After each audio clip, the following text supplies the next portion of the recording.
𝑭𝒂𝒌𝒆 sips his iced chocolate, a sweet choice that clashes with his lethal aura. Sliding his card over, he demands her price. Raya hesitates, knowing her request is insane. A mere civilian seeking help from a deadly mercenary company, she's desperate for his protection. "Marry me," she says. He freezes, asking if she's finally lost her mind. She remains calm. Only a madman like him could survive this dangerous mission. The price? 2 billion won. 1 billion is already waiting as a down payment. 1 year of protection. Does that include sharing a bed? He asks, testing her. Raya counters with her own question, and he bursts into a wild, wicked laugh. Lee Raya, heiress of Daesan construction, but the world remembers her as Ryuan's daughter. Her mother, a legendary beauty, became the shining star of the Korean art world. Despite countless elite suitors, she chose to marry Lee Jung-in, shocking the nation. Soon after, the goddess vanished, abandoning the canvas and the public eye entirely. Years later, she returned with haunting new masterpieces, but her glory was tragically brief. The world was rocked when she was found dead in her studio by her own hand. The cameras turned on young Raya, the sole witness found standing before her mother's corpse. Despite the media frenzy, Lee Jung-in remained cold and silent, burying the truth deep. 10 years later, 𝑭𝒂𝒌𝒆 appears, casually demanding his favorite glass of iced chocolate. "Why work a part-time job with 2 billion? Sanity requires a normal life," she replies. She asks why he arrived hours ahead of schedule. Ignoring her, he asks if she got her powerful father's blessing for this wedding. She admits she did not. A father's wrath? 2 billion is starting to look like cheap hazard pay, he scoffs. Noticing her casual tone, he wonders why she's stopped using honorifics. She smirks, revealing that he is actually 1 year younger. "So you're an old lady?" he teases, accusing her of acting young to hide it. "What should I call you, darling, honey, or should I say Nuna?" he mocks. "Just Raya." He ignores her and tosses a photo of a man tailing them since morning. Her breath hitches.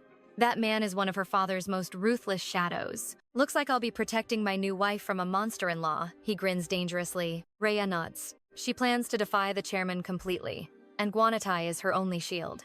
Without warning, he corners the spy, mocking his pathetic attempt at remaining hidden. The man plays dumb, but 𝑭𝒂𝒌𝒆's eyes turn cold. The warning is final. One more step and it's the police. Then, he strikes with brutal efficiency. Raya watches the scene in silence. She worries about repair costs while he casually notes the terrified customers. Desperate, the spy draws a blade, his eyes filled with a cornered rat's fear. In a flash, 𝑭𝒂𝒌𝒆's own steel is out. The man immediately drops his weapon.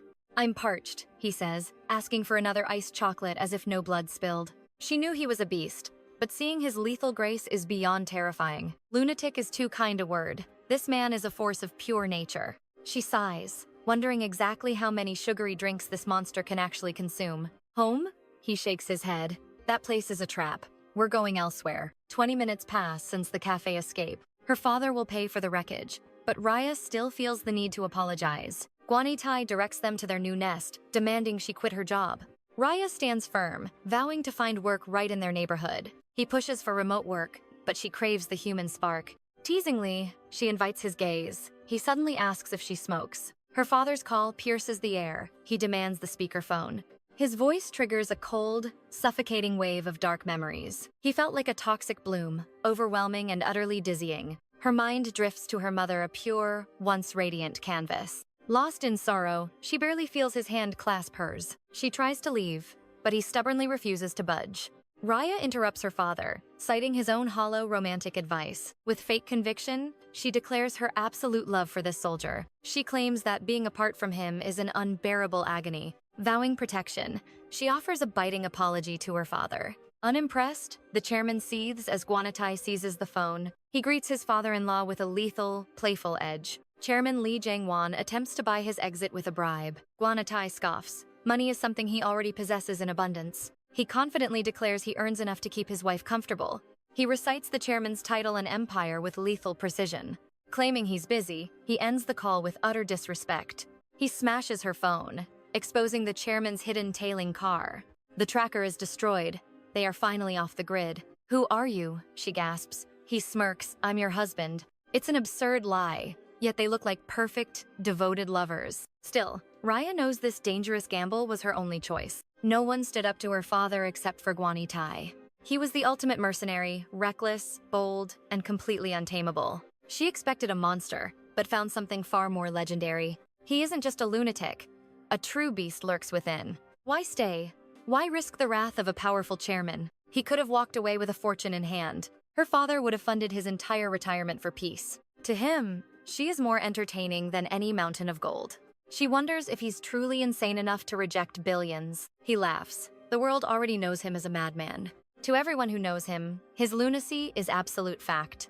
He notes that Raya herself is no ordinary, fragile client. He asks why she isn't trembling in his murderous presence. She replies that she has faced horrors far worse than him. He presses her, seeking the truth behind her desperate rebellion. "I want to paint," she whispers, leaving the warrior speechless. He chooses his own fortress as their new marital home. Raya didn't care about decor, only the safety it provided. Yet, the luxury penthouse is far more grand than expected. A 1-year contract. And he chooses such a lavish mansion for their temporary home. How does a mere soldier afford this luxury? Suddenly, his deep voice shatters her thoughts. "Still standing there?" he asks, beckoning her to step inside his private world. She questions his wealth, but he just smirks, teasing her about sounding like a jealous wife. Leaning closer, he whispers a tempting offer: joint ownership of this entire estate. "If you're giving, give it all," she retorts, refusing to settle for half measures. She tells him to get dressed, yet her mind remains trapped in dark suspicion. This house, this man, everything about his presence here screams that a secret is hidden. A lack of trust, he muses. Quite a serious problem for a married couple. He warns her security cameras watch their every move, from the entrance to the hall. Then comes the iron rule. The second floor is his dangerous, forbidden territory. The first floor is her playground. She's free to use any room she likes. As he disappears upstairs, Raya explores, her heart drifting back toward her painful past. Her father always claimed his suffocating control was born from pure, selfless love. For years, she played the perfect daughter, molding herself into his hollow ideal. But that day at the atelier, the mask finally shattered before her eyes. He only ever loved her mother. Now, Raya is ready to shed her old skin. No more 𝑬𝒂𝒏𝒂𝒏𝒅 heiress. Now, she's simply the spouse of the dangerous 𝑭𝒂𝒌𝒆. Night falls. Outside, 𝑭𝒂𝒌𝒆 takes a secretive call from his comrade, Cho Young. "What are you doing?" Chong asks. Guan's reply is short. "I'm on a job." Schmidt is in a total uproar, demanding Guan's immediate return to the front lines. Guan chuckles at the chaos, but Chong reminds him he vanished without a single word. "Is it true?" Chong asks. "Are you really protecting 𝑬𝒂𝒌𝒆's runaway daughter?" "Her name is Lee Raya," Guan corrects, his voice dropping to a low growl. He reveals the $2 billion marriage deal, leaving Chong in a state of absolute shock. Ignoring the disbelief, Guan demands a favor. The situation has turned unexpectedly complicated. This isn't a simple mission anymore. Something about this setup feels completely wrong. The contract marriage he expected is hiding layers of a much deadlier game. He thought Raya was just a rebel, but her stepfather's secret is far more twisted. Lee Jong-won's fixation on his stepdaughter defies any normal parental logic. It's a sickening obsession, a desperate need to control her every single breath. Then, the ultimate anomaly. Raya claims she has never touched a cigarette. It's a lie he knows well, because he was the one who taught her. Chong senses the history between them, but Guan coldly denies any personal connection. "Stop talking nonsense," Chong snaps, unconvinced by his friend's obvious wall of silence. Guan ignores the skepticism, shifting his focus back to the business at hand. He offers a sapphire bribe to bring Chong to Korea for immediate backup. The bait works instantly. Chong agrees to assemble an elite team right away. Still, he wonders why a legendary warrior is playing house and doing security work. None of this aligns with the ruthless patterns of the beast he knows. Guan belongs in the red zones, where death and high stakes are the only rules. "Why do it?" Chong asks. Guan's answer is chillingly simple, because it's interesting. Before hanging up, Chong warns him not to harass the fragile, sheltered, rich girl. Guan says nothing, his mind already weaving through the enigma that is Lee Raya. Morning arrives, and Raya continues to uncover the secrets hidden within her new home. Her curiosity lures her to the kitchen. But the freezer holds a chilling surprise. Cigarettes, cold and stale. 𝑭𝒂𝒌𝒆 is truly a madman. She scans for cereal, hoping for a single ounce of sanity in this house. A shadow looms. "Good morning," he whispers, appearing right behind her. She glares at his bare chest. "Are you an exhibitionist? Put some clothes on." He just shrugs, completely unbothered by his own lethal physique. "My bad," he mutters, though his eyes say he isn't sorry at all. "What are you hunting for? Food, unless you live on milk and ice cream." He tilts his head with a dangerous charm. "You don't like them? Is he serious? Sugar for breakfast?" Her frustration begins to boil. "I'm eating out." He looks intrigued. "What are your preferences then?" She lists her favorites, despite her taste being a bit old-fashioned.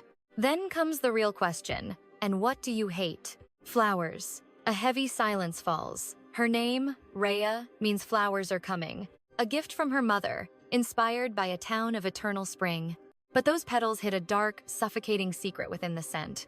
In that garden, she watched her mother die. The trauma is a vivid scar. "You're just like me," her mother had hissed before taking her life. Now, every blossom reminds her of that moment. She can never love them. She shakes off the ghost of the past. Focus on the mission. Get ready. We're eating out, then shopping for everything I need. As she turns to leave, she stops. "I need to borrow a shirt." A smirk plays on his lips. "Only if you call me honey?" She freezes. "We need to practice," he purrs. Make the marriage look real. A simple deal has turned into a legal trap of registration. She never expected to be tied to a man as dangerous as him. Elsewhere, Lee Jong-won stares at a classified file on 𝑭𝒂𝒌. He's a ghost, a mercenary legend from the shadows of PMC world. He isn't just a soldier, he's a monster who completes impossible missions. The report is terrifying. He's unstable and rejected by every government. This man isn't driven by money. That makes him truly lethal. His ties to Dorero are even more disturbing to the director. A shadow organization beyond any price tag. Just who is 𝒂𝒂𝒌? The deeper they dig, the more his identity looks like a total fabrication. The name 𝒂𝒂𝒌 doesn't exist. Director Park warns against a direct confrontation. A dark whisper passes between them. A hidden agenda takes shape. Back at the restaurant, Rhea settles the tab after their meal. His clothes hang heavy on her frame, smelling of cold steel. "Why all the stares?" he asks as they head to the store. A fake smile waves from the crowd. Not a friend, a snake. Lee Sean. The cousin who hides a dagger behind a cheerful grin. The family war is over a construction empire and pure greed. Her uncle wants Rhea gone to seize the company for his children. Sean is his spy, an informant hiding behind the mask of family. In this house of wolves, Rhea is the prey, and she needs protection. 𝒂𝒂𝒌 nonchalantly plots her cousin's downfall with a deadly suggestion. Rhea warns of prison, wondering if this man has already tasted its cold steel. He meets her question with chilling silence. Seon arrives with a fake smile, questioning Rhea's silence. Rhea cuts through the facade, asking if their bond ever truly existed beyond shallow pretense. Seon masks her annoyance with false concern, claiming she was simply worried for her. Her greedy eyes shift to 𝒂𝒂𝒌. Rhea instantly senses the predatory curiosity igniting in her cousin's gaze. She is clearly fishing for a scandal. Rhea remains guarded and silent. 𝒂𝒂𝒌 claims his territory, declaring himself her husband. Seon freezes as he reveals their marriage was legally bound 2 days ago. Marking his claim, he pulls Rhea close and plants a lingering kiss on her cheek. Seon's mask cracks, but she forces a smile, offering hollow blessings while urging 𝒂𝒂𝒌 to protect her cousin. She snakishly whispers that beneath Rhea's icy exterior lies a dangerously fragile heart. With a cruel twist, Seon mentions Rhea's dark past in a psychiatric ward. Assuming the happy couple shares secrets, she watches 𝒂𝒂𝒌 ask Rhea if she's truly mentally unstable. Without flinching, he casually admits that he's probably just as unhinged as she is. He declares them a perfect match, then turns a menacing gaze towards Seon, questioning her curiosity. He admits his own madness involves erasing people from existence without a hint of regret. He claims the asylum once held him until his sheer lethality set him free. He laughs, saying he was released out of pure pity. His cold, dark eyes promise a nightmare, paralyzing Sean with fear. His direct threat leaves her shivering in pure terror. He mocks her fear as mere ramblings of a madman. Terrified, Sean flees to her car to escape his suffocating aura. 𝒂𝒂𝒌 watches her flee, then turns to Rhea, asking if they can finally shop in peace. Rhea stands firm, her voice trembling as she insists she isn't crazy, but perfectly normal. His gaze softens as he confirms her truth. A strange spark flickers in her heart, shattering the trauma of a lifetime spent trying to prove her sanity. 𝒂𝒂𝒌 speaks with such effortless conviction that she finally starts to believe in herself. Gratitude washes over her, not just for his words, but for shielding her from that viper. He cradles her face, trapping her in his gaze. With a dangerous smirk, he calls her damn cute. Inside the car, Seon's composure shatters into hysterical tears as she answers her mother's call. Her mother's concern only fuels the fire. Sean sobs that Rhea has finally lost her mind. She describes the monster beside Rhea, a man whose overwhelming presence felt like a death sentence. He was a beautiful predator, exuding a wild, untamed aura that screamed danger. Her mother scoffs, musing that Rhea inherited her mother's taste for dangerous men. The Ice Queen's facade has melted, revealing her true, scandalous desires. They decide to drag Rhea's father into this mess. Seon's mind races with her next move. She realizes the truth about Rhea's mysterious husband is far more sinister than she imagined. Rhea sifts through luxury racks, hiding nerves. 𝒂𝒏𝒈 watches his wife splurge, asking if her wallet is empty after paying his massive fee. He mocks whether her father has already cut her off. She calmly states her father's power is useless. She possesses hidden wealth he cannot touch. Her mother's artistic legacy ensures she never needs to beg for a single cent. She dreams of a quiet life after their contract ends, working and painting far from this chaos. She notices the staff whispering, their gazes glued to the dangerous man by her side. His raw power makes him impossible to ignore. Staying with him means being caught in a permanent, blinding spotlight. His rugged frame and predatory aura command the entire room, turning every eye toward their fake union. Seeing him study the staff, a daring plan begins to spark in her mind. Turning toward the dangerous man, she locks eyes with him, daring to ask if he'll be her model. Back at their shared hideout, while Rhea prepares dinner, 𝒂𝒏𝒈 smirks and asks if she meant a nude model. She shoots him a warning glare, brandishing a sharp knife to tell him to watch his mouth. Instead of flinching, the soldier laughs, finding her tiny threat more entertaining than any battlefield. Rhea declares she is done with delivery food, but as they eat, �𝒏𝒈 reveals a gift for her. First is a specialized phone, already equipped with GPS tracking and his personal number on speed dial. Then, he slides a heavy, luxury wedding ring across the table, a symbol of their dangerous contract. He wants her to wear one thing that will never leave her side, no matter the danger. When he offers a tracker chip instead, Rhea quickly chooses the ring, securing the diamond on her finger. Next comes a high-voltage stun device, a military-grade weapon not found in any ordinary store. Rhea takes it calmly, noting she has handled these before, much to his hidden surprise. When the topic of modeling returns, she explains she isn't looking for a portrait, but a raw feeling. The final piece might not even look human, but she needs to observe his every move. Intrigued, he leans in, asking why a man like him could ever move a delicate artist. Her answer is simple. She wants to capture every essence of the person known as 𝒂𝒏𝒈. He chuckles, asking if she is trying to seduce him, but she remains professional, if not a bit flustered. For the first time in years, the creative fire has returned, and she is desperate to draw. She pleads for his cooperation, promising to pay him a proper modeling fee for his time. Amused, he waves off the money, considering it part of his $2 billion commission. He takes her hand, intertwining their fingers, and asks for just one drink in exchange. The moment is shattered by a ringing phone, and �𝒏𝒈's warmth instantly turns into a deadly chill. His voice is ice as he questions the caller's impatience, reminding them who is in control. It was her father, suggesting a pre-engagement meeting to solidify their forced arrangement. During a quiet walk, Rhea asks if he will actually go, and he agrees, finding it interesting. At the meeting, he plays the perfect fiancé, laughing off her father's provocations with dangerous grace. By the end, they have scheduled a formal dinner at the Diaz Hotel just 1 week away. That evening, as he opens the car door, he asks how her cafe job interview went. She starts tomorrow, finally escaping the suffocating walls of her home for a few hours. He smirks, telling her he expects a delicious meal once she receives her first paycheck. Suddenly, he announces he is heading to Incheon Airport to pick up some reinforcements. Facing her father alone is a headache, so he is calling in heavy-duty help for the battle. He promises an introduction later, but his voice drops as he warns her not to leave. She asks if they are mercenaries like him, and he confirms they are reliable professionals. He assures her the bill is already taken care of, so she needn't worry about the cost. Rhea realizes these must be elite killers if they are working alongside a monster like him. She wonders how much of that $2 billion will be left after hiring such help. Then again, he already spent a fortune on her diamond ring without even blinking. As he departs, she asks what he wants for dinner, and he requests a hearty meat dish. With �𝒏𝒈 gone, Rhea finally sits before her canvas, her hands trembling with excitement. This contract has given her a strange peace, and she has finally found her perfect muse. She blushes, still wondering why that dangerous man would joke about being a nude model.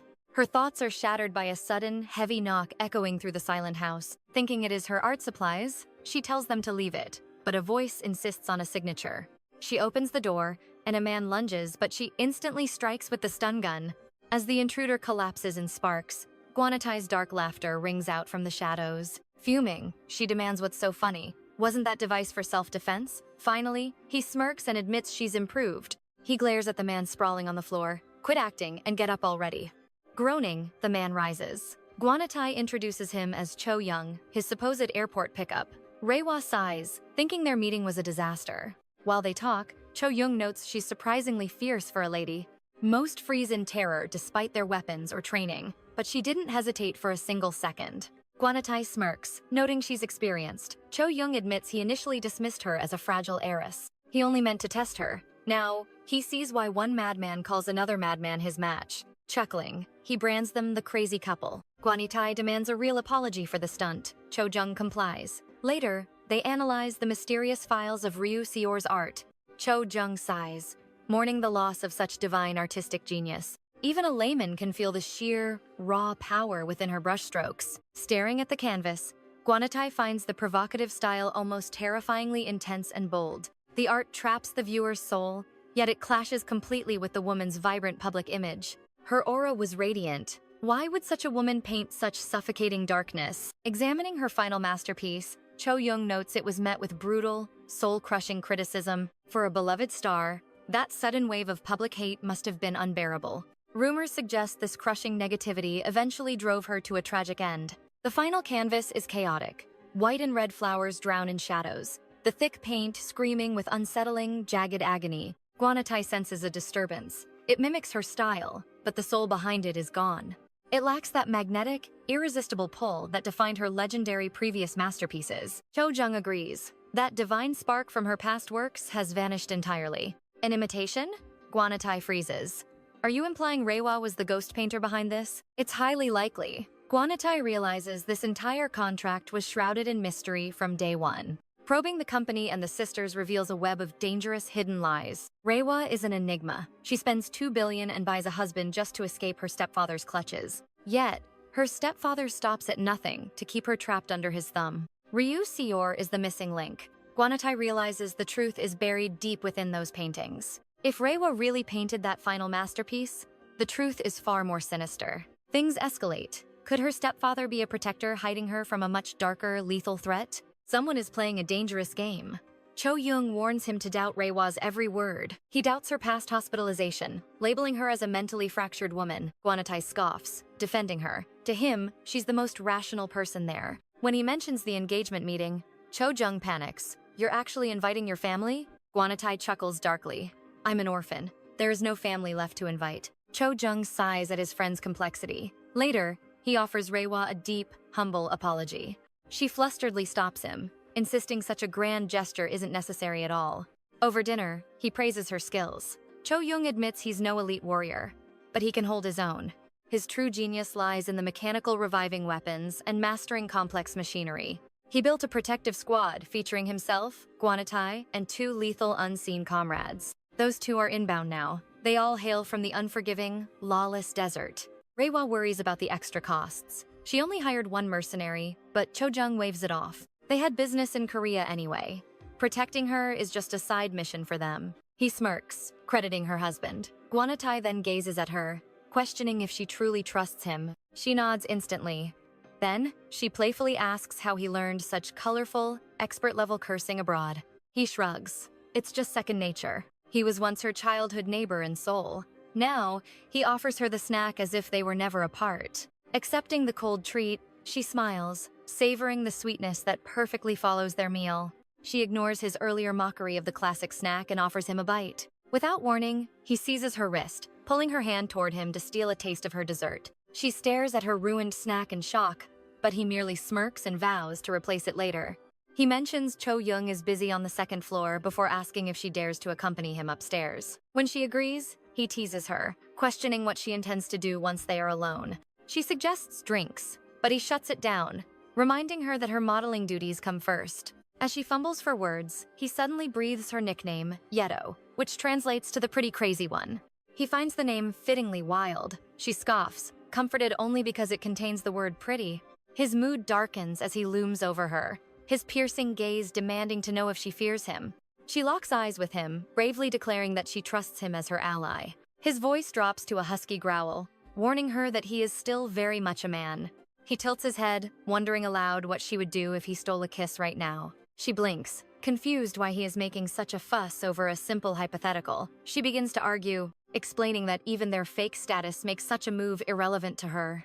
Suddenly, He pulls her flesh against him, admitting that he is holding back on purpose. Because a simple kiss would never be enough, the next day, he watches her at her new job. As she wipes tables, her thoughts keep spiraling back to his dangerous words from last night. She wonders if he has forgotten, or if she is the only one plagued by the tension. His raw emotion was undeniable. His promise of more than a kiss haunts her every heartbeat. He clearly desires her, but why? Why would a warrior like him want his own employer? She can't understand it. Behind his reckless mask lies a man of cold, lethal calculation. He knows the chaos that follows when a bodyguard crosses the line with his lady. Yet, he dives in anyway. This romantic crisis was not on today's work agenda. The door chime rings, shattering her days as a new customer enters. A man with a violent aura walks in. He looks like a common street thug. Her heart races, fearing her father sent this man to find her. The stranger's eyes lock onto her. He sneers, remarking that she is far too beautiful to be a lowly cafe worker. When he demands her number, she glances at 𝑭𝒂𝒌𝒆 and claims she is already a married woman. The thug scoffs, calling her a liar and insisting that they become close friends instead. She warns him that her husband has a terrifying temper, just as 𝑭𝒂𝒌𝒆 finally makes his move. Looking bored, he coldly warns the man that her husband is a total lunatic who hates being interrupted. He ignores the insults. She begs 𝑭𝒂𝒌𝒆 to stop, terrified that his violent interference will cost her this job. Memories of past disasters flash in her mind. She can't let history repeat itself. He tells her to relax. Her job isn't going anywhere, even if the thug keeps shouting. But the warrior's patience snaps. In one blurred motion, he sends the harasser crashing to the floor. Then, he drops a bombshell. She isn't an employee here. She owns the entire place. He bought the building the moment she got the job. He simply wanted a foothold in Korea. If she hates being the boss, he will settle for calling her his most precious employee. She is stunned. Is this his world? Violence, heavy weaponry, buying shops, and kissing? He laughs, reminding her that he hasn't actually kissed her yet. Shall we start now? He teases. She slams the cafe door shut, her heart hammering against her ribs like a trapped bird. This is madness. She needs to escape this chaotic, heart-pounding insanity immediately. But the words that escape her lips betray her logic. Instead, she demands to know what he meant by not ending things with just a kiss. His gaze darkens with a predatory heat as he whispers that he can endure for now. He has finally learned a little patience. In that heavy silence, a devastating and painful truth finally strikes her heart. She is irresistibly drawn to him, not just his presence, but the untamed danger and unpredictability that follows his every move. His raw, impulsive energy ignites a flame within her. Before she can process the thought, their lips collide in a heated embrace. The moment ignites like a spark hitting a powder keg, and they begin to kiss with desperate passion. After a long moment, she pushes him back to regain her composure. Glancing at the unconscious man, she asks when his victim will wake. 𝑭𝒂𝒌𝒆 responds with cold indifference, claiming the man will be dreaming soundly for at least one full day. She sighs, warning this dangerous soldier that his violent behavior will eventually land him behind real iron bars. Her mind begins to spiral in chaos. Did she truly lose herself to him? The electric memory of that kiss haunts her thoughts. Flushed with embarrassment, she apologizes. She hesitantly asks if she bit him too hard while trying to resist his advances. He dismisses her concern with dark amusement, scoffing that her tiny teeth could never leave a real mark on him. Instead, he teasingly suggests she try harder next time, but she immediately snaps back, swearing there will never be another moment. Later, while reflecting on her new cafe job, the pieces of a hidden puzzle finally begin to fall into place. The owner's strange eagerness makes sense now. 𝒂𝒂𝒌𝒆 had secretly purchased the entire cafe before her interview even started. Not long after, the dreaded day of the formal arranged meeting with her father finally arrives. While preparing, she notices the freezer is overflowing with her favorite ice cream. He must have bought an incredible amount for her. Despite his beast-like exterior, his hidden consideration shines through. He did not just dump the burden of a boss position on her. Instead, he tracked down a former veteran employee to handle the actual operations. By offering a generous salary to the new manager, he ensured she could keep the title without any real stress or burden. He had meticulously crafted a sanctuary where she could work without any hassle or worry. Yet, she cannot forget his terrifying edge. His vulgar tongue and fiery rage strike fear into the hearts of everyone he meets. But unlike the rest of the world, he shows absolutely zero fear toward the intimidating and powerful Lee Jong-won. The memory of him calling her normal resurfaces. No one had ever believed that before, yet he said it without any hesitation. That realization unsettles her soul. His raw, unrestrained nature awakens a dangerous and inspiring hunger deep within her. It is a perilous attraction, much like their impulsive kiss. She fears his presence might shatter her already fragile mental peace. Still lost in her deep reflections, she is startled when the man himself suddenly approaches. 𝒂𝒌𝒆 casually asks if she saw the koki he bought. She sighs, correcting his constant and stubborn mispronunciation of the name. He merely shrugs and butchers the name once more. She looks away, exhausted by his playful but frustrating ignorance. Undeterred, he shifts the subject, confirming their plan to stop by the shop before heading to the elite hotel. Without waiting for an answer, he declares they must move. The meeting is set at the Diaz Hotel in Gangbuk District. The hotel is a legendary landmark, famous for its lush greenery and breathtaking views of the majestic Han River. This was the very stage where her mother's prestigious artistic exhibitions were always held. As they step out of the car, the elite hotel staff rushes forward to guide the powerful couple inside. Raya knows her father is not alone. Since her uncle owns the place, his scheming family is bound to make an appearance. Once inside, they immediately encounter her uncle's wife, a woman whose smile never truly reaches her eyes. The woman greets them with practiced grace, informing Raya that her father will be running a little late. With a tone dripping in feigned warmth, she claims she only wanted to see Raya's face after such a long time. Since family reunions are rare, Raya maintains a neutral mask, responding with perfect and polite distance. The woman urges her to stay in touch before launching a subtle attack on Raya's weight and tall stature. She wears a mask of concern, advising Raya to take much better care of her physical appearance from now on. With a smile, she boasts about her own daughter's cuteness, insisting Raya must stay slim just to look somewhat pretty. Raya notes silently that this woman's poisonous and judgmental nature has not changed one bit over the years. Moments later, her cousin Li Shan enters. She spots 𝒂𝒌𝒆 and her face instantly erupts in a deep, flustered blush. Stuttering, she admits she failed to greet him properly last time. 𝒂𝒌𝒆 watches her with mild amusement, wondering if she is insane. Stepping closer with a radiant smile, she boldly declares that he's a face she could never forget. Raya treats the mention of their past engagement as a joke, while her cousin desperately tries to jog his memory. But beneath her playful laughter, Raya realizes the truth. Her cousin isn't weaving a lie this time. If she were, it would be obvious. Shan has always been a transparent book, unable to hide her emotions. Guan's sharp gaze lingers on her as she promises to guard the secret only she and her mother share. His eyes narrow into icy slits, silently questioning if this is a veiled threat against him. Turning the tables, he offers a chilling counter-threat before her mother intervenes to diffuse the rising tension. She insists the girl merely missed him, softening her voice to mask the underlying manipulation. Since a decade has passed, she feigns understanding for his amnesia regarding the family's ancient marriage pact. Guan offers no confirmation, merely tilting his head as if retrieving a distant, dusty memory from the past. He admits the engagement sounds foreign, but vividly recalls a pathetic figure from back then, desperately begging for favors. His biting words instantly shatter Kang's composure, her face hardening into a mask of pure resentment. Raya places a steadying hand on Guan, searching his eyes for the truth behind this sudden, sharp confrontation. She isn't fooled for a second. She can feel the heavy secrets he's burying beneath that calm exterior. Pushing further might expose Scar's better left hidden dark truths that could potentially break the man she's hired. Protecting him matters more than her curiosity, so she chooses to let the dangerous subject drop. Her silence only fuels her cousin's rage. Leon's face contorts in disbelief at Raya's blatant refusal to react. She screams, demanding to know if Raya truly thinks the entire engagement was just a fabrication. Without blinking, Raya acknowledges the story is likely true, then coldly adds that she simply doesn't care. Linking her arm firmly through Guan's, she warns her cousin to stop eyeing another woman's husband.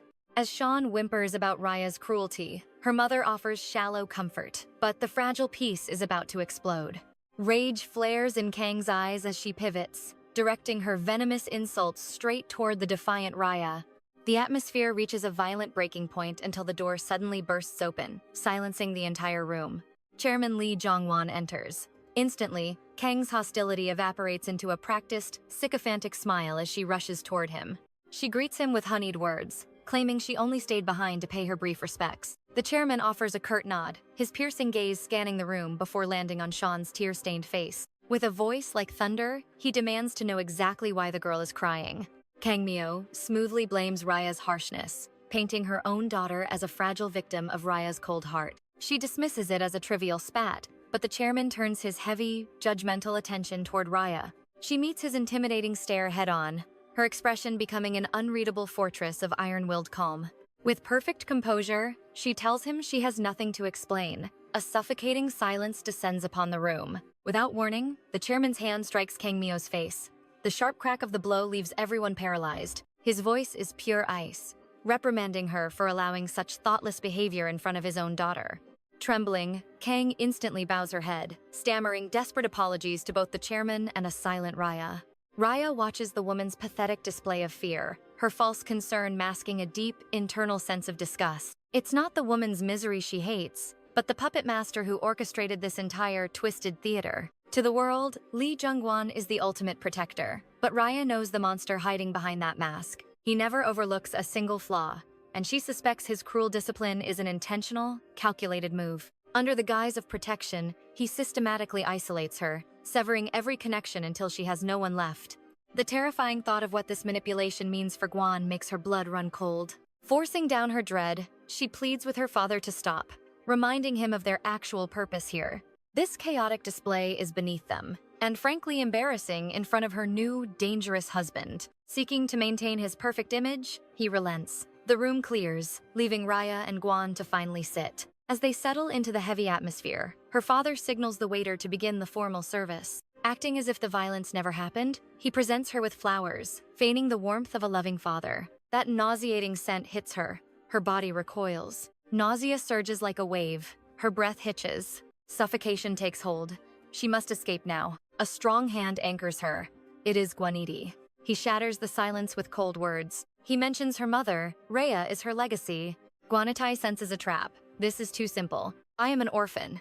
The chairman simply nods. The interrogation shifts its focus now. I love him. Raya defies her father. Hospitalization? She snaps back with a refusal. Still delusional about your finger? He sneers. Fury rises. Guanatai suggests a tense smoke. Cho Jang whines. This surveillance is exhausting. Guan uses invisible, elite, high-tech lenses. Weak security detail. They only have gas guns. Choi wonders, is Raya the one lying? Talking to him might reveal the truth. Back inside the lion's den again. Guanatai is a ghost. His past is erased. I am the man who took her. The chairman hates him. He demands respect. Guan smiles darkly. I am a dangerous man. The chairman yields. He accepts their union. Move into my mansion, the chairman orders. Guan mocks this forced proximity trap. Trust me if your love is real. He claims Rhea is just mentally unstable. Guan roars. Shut your mouth right now. Did you truly break her finger, monster? He blames Rhea's fractured childhood memories. It was a tragic accident. He lies. She fabricated lies to get revenge. Guan strikes him. Guards fall instantly. Pathetic security. Guan mocks the fallen. I believe Rhea.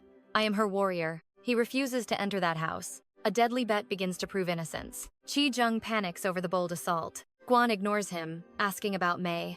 They are tracking a collector named Lujin. Expose his lies. Guan orders his team. Truth hides deep within his cold deception. Cho Jung wavers. This path is dangerous. Investigate that hospital. I am going there. Cho Jang notes that Guan, usually an unshakable ice king, is finally losing his legendary composure. Ignoring the jab, Guan coldly declares his shift over, cutting the conversation short until tomorrow morning. Deep down, he knows it's true. Whenever Rhea is involved, his steel-like patience simply shatters. The urge to protect her is a trap, pulling him into a game of constant provocation. Entering the room, he's met by her deep brown gaze, triggering a sudden, inexplicable surge of desire. A silent question haunts his mind. What exactly does he intend to do with this woman? Dismissing the thought, he flatly announces the meeting's end, ordering her that it is time to leave. As the car glides through the night, Raya drowns in a sea of unspoken, burning questions. His ex-fiancée, the secret talks with her father, and why does he never probe into her dark past? Paralyzed by fear, she swallows her doubts and impulsively invites the dangerous soldier for a drink. She suggests ramen, oblivious to the hidden meaning, while Guan scolds her for being so unintentionally seductive. Her innocent confusion only deepens as she wonders what is so scandalous about a simple bowl of noodles. When he asks if she watches movies, she admits her world is limited to high-octane action films. With a stern warning, he forbids her from using such suggestive lines on others, earning her nod. Sitting across from her, he grunts that the ramen is fiery. Yet, strangely enough, he can handle it. She giggles, calling him cute despite his fierce aura, before boldly suggesting they move on to alcohol. He leads her upstairs, but she hesitates, remembering his previous warning that this floor was strictly off-limits. "You are safe with me," he murmurs, opening a door to reveal a terrifying, high-tech arsenal of weapons. It feels like stepping onto a cinematic set, her curiosity instantly ignited by the rows of cold steel. She wonders if he is a master of these tools, and he smirks, offering a lethal demonstration. Startled, she declines. As the heavy mood shifts toward the enemy, Guan crushed without a shred of mercy. He asks if his brutality shocked her, but she believes showing mercy to enemies is a fool's errand. He acknowledges her point, yet clarifies that his cold vengeance was merely a lesson for his bloodline. She finally asks about her father, trembling at the thought that Guan might also see her as a liar. The fear of being labeled a delusional fabricator of stories weighs heavily on her fragile heart. Guan scoffs, dismissing her father's words as nothing more than the senseless ramblings of a desperate man. His gaze falls on her broken finger, and she confesses it was the price for her secret art. Her father, a man possessed by shadows, claimed protection, while throwing her into a mental asylum to stop her from following her mother's tragic path. The bitter irony of being loved by a man who locked her away haunts her every waking moment. The tragedy is total. She has no recollection of life before her mother's world was extinguished. Her childhood is a shattered mirror. Yet the exact moment of her mother's disappearance remains hauntingly clear. She suspects her obsession with art is a desperate, subconscious attempt to reclaim her stolen past. It is a madness that drives her hands to create, even as a terrifying instinct screams to stop. Her father constantly interrogated her, demanding to know why she insisted on digging up such agonizing memories. But to her, the pain is a map, leading to a truth buried deep within the darkness. She is haunted by the unanswered question of why she had to witness the horror as a child. Despite the trauma, one thing is certain: she is destined to capture this dangerous man on canvas. Guan suddenly bridges the gap, his piercing eyes locking onto hers with a predator's intensity. She finds his gaze mesmerically beautiful, though her confession only earns a dark smirk from the warrior. The eyes stay, but he offers a different prize, closing the distance until their breaths finally mingle. The air ignites with electric tension as he silences the world with a sudden, devastating kiss. 𝑭𝒂𝒌 pulls her close, his hot breath against her ear as he growls a low warning to stay still. With a dangerous edge, he warns that her survival isn't guaranteed if they ever repeat this. She screams internally, wondering how this heartless warrior can utter such shameless, soul-shaking words. Dragging her weary soul from the sheets, she reaches for a smoke and asks if he was the one who lit it. He ignores the question, instead demanding to know if last night remains a total blur. When she meets him with silence, he offers her a light. As the smoke swirls, a dormant fragment of a buried memory begins to stir. She feels the suffocating humidity of a distant day under a sun that burned like a curse upon the earth. A fragile boy flickers into her mind, his small frame decorated with ugly, hidden bruises beneath his clothes. He looks like glass ready to shatter at any touch. Though his face is lost in shadows, she recalls a single, playful whisper from his lips. The ghost of this boy lingers in her heart, leaving her to wonder if their fates had crossed long before this. But before the truth can take root, the haunting image of her mother's face shatters the vision. A tidal wave of grief crashes over her, forcing a desperate cry. Instantly, 𝑭𝒂𝒌 seizes her hand, his gaze burning with raw, protective concern. He asks if she is truly all right. Fighting for breath, she confesses that her mother's final moment acts as a mental wall, locking away her entire past. Despite the tremors, she whispers that she can endure the pain. Desperate for a distraction, she offers a hollow apology for her reckless actions, blaming the heat of the liquor. But he won't let her hide, challenging her to name exactly what she regrets. The silence hangs heavy before she admits her deepest terror that their fragile bond might finally snap. Her heart aches with the truth. This fear stems from their cold, paper-thin contract, leaving her drowning in a sea of uncertainty. 𝑭𝒂𝒌 remains a pillar of stone. He tells her flatly there is nothing for her to fear. He vows never to force her hand, reminding her he never intended for this charade to become real anyway. Rising with cold grace, he reaches out, suggesting they return to the safety of their original dynamic. His voice is like ice, stripped of emotion as if their shared heat was of no consequence to him. Before vanishing, he tells her to rest her weary mind, mentioning duty calls him away for a while. Amidst the clang of training, 𝑭𝒂𝒌 stands in uniform as May's voice breaks through the silence of his phone. She notes the storm brewing on his face, but he masks it perfectly, claiming he has never felt better.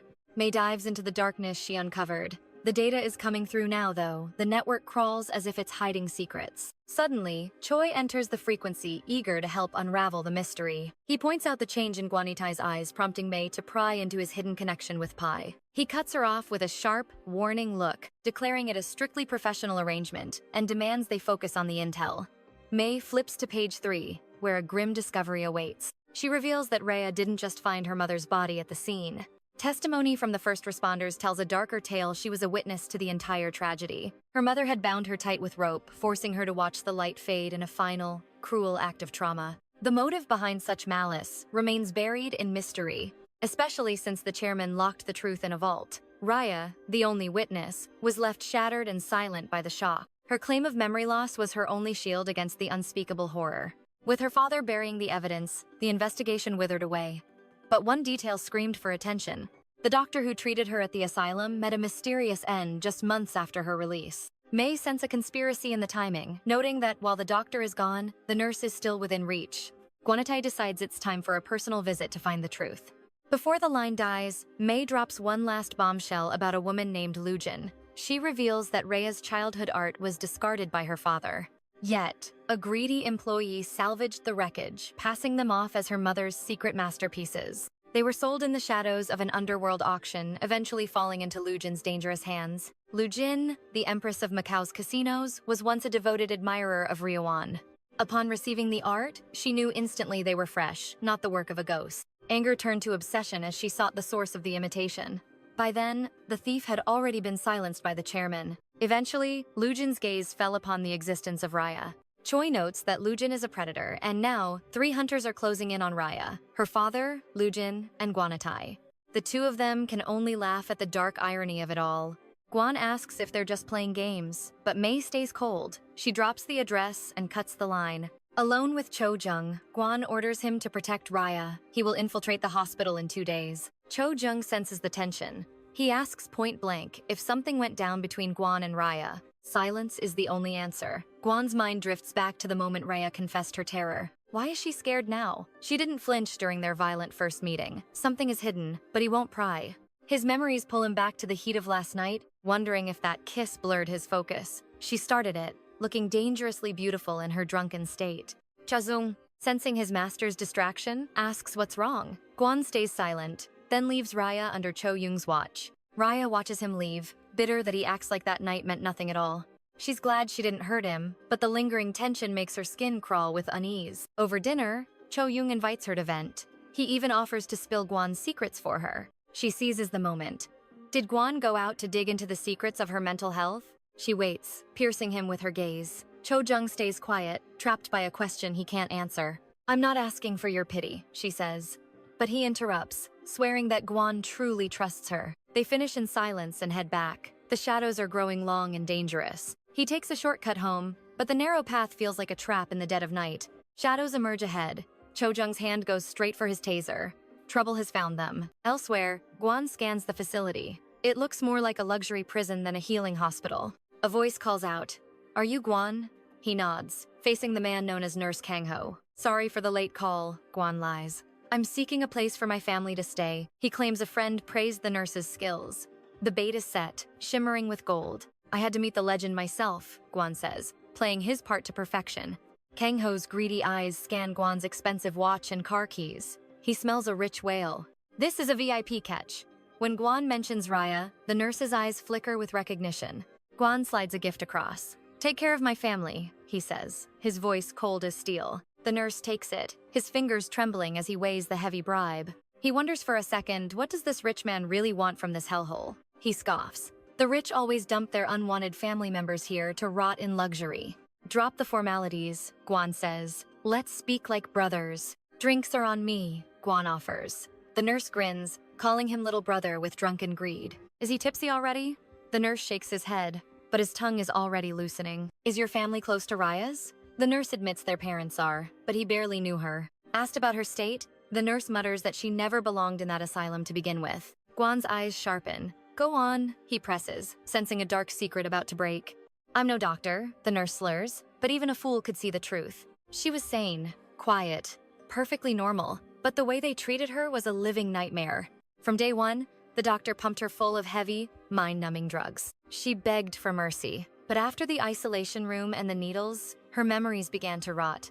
Eventually, the poor girl forgot who she was or why she was even in that cage. Traumatic breakdown? Lies. Her family paid to have her erased. It happens more than you'd think. Gwan's blood boils. The doctor was nothing but a paid kidnapper for her own kin.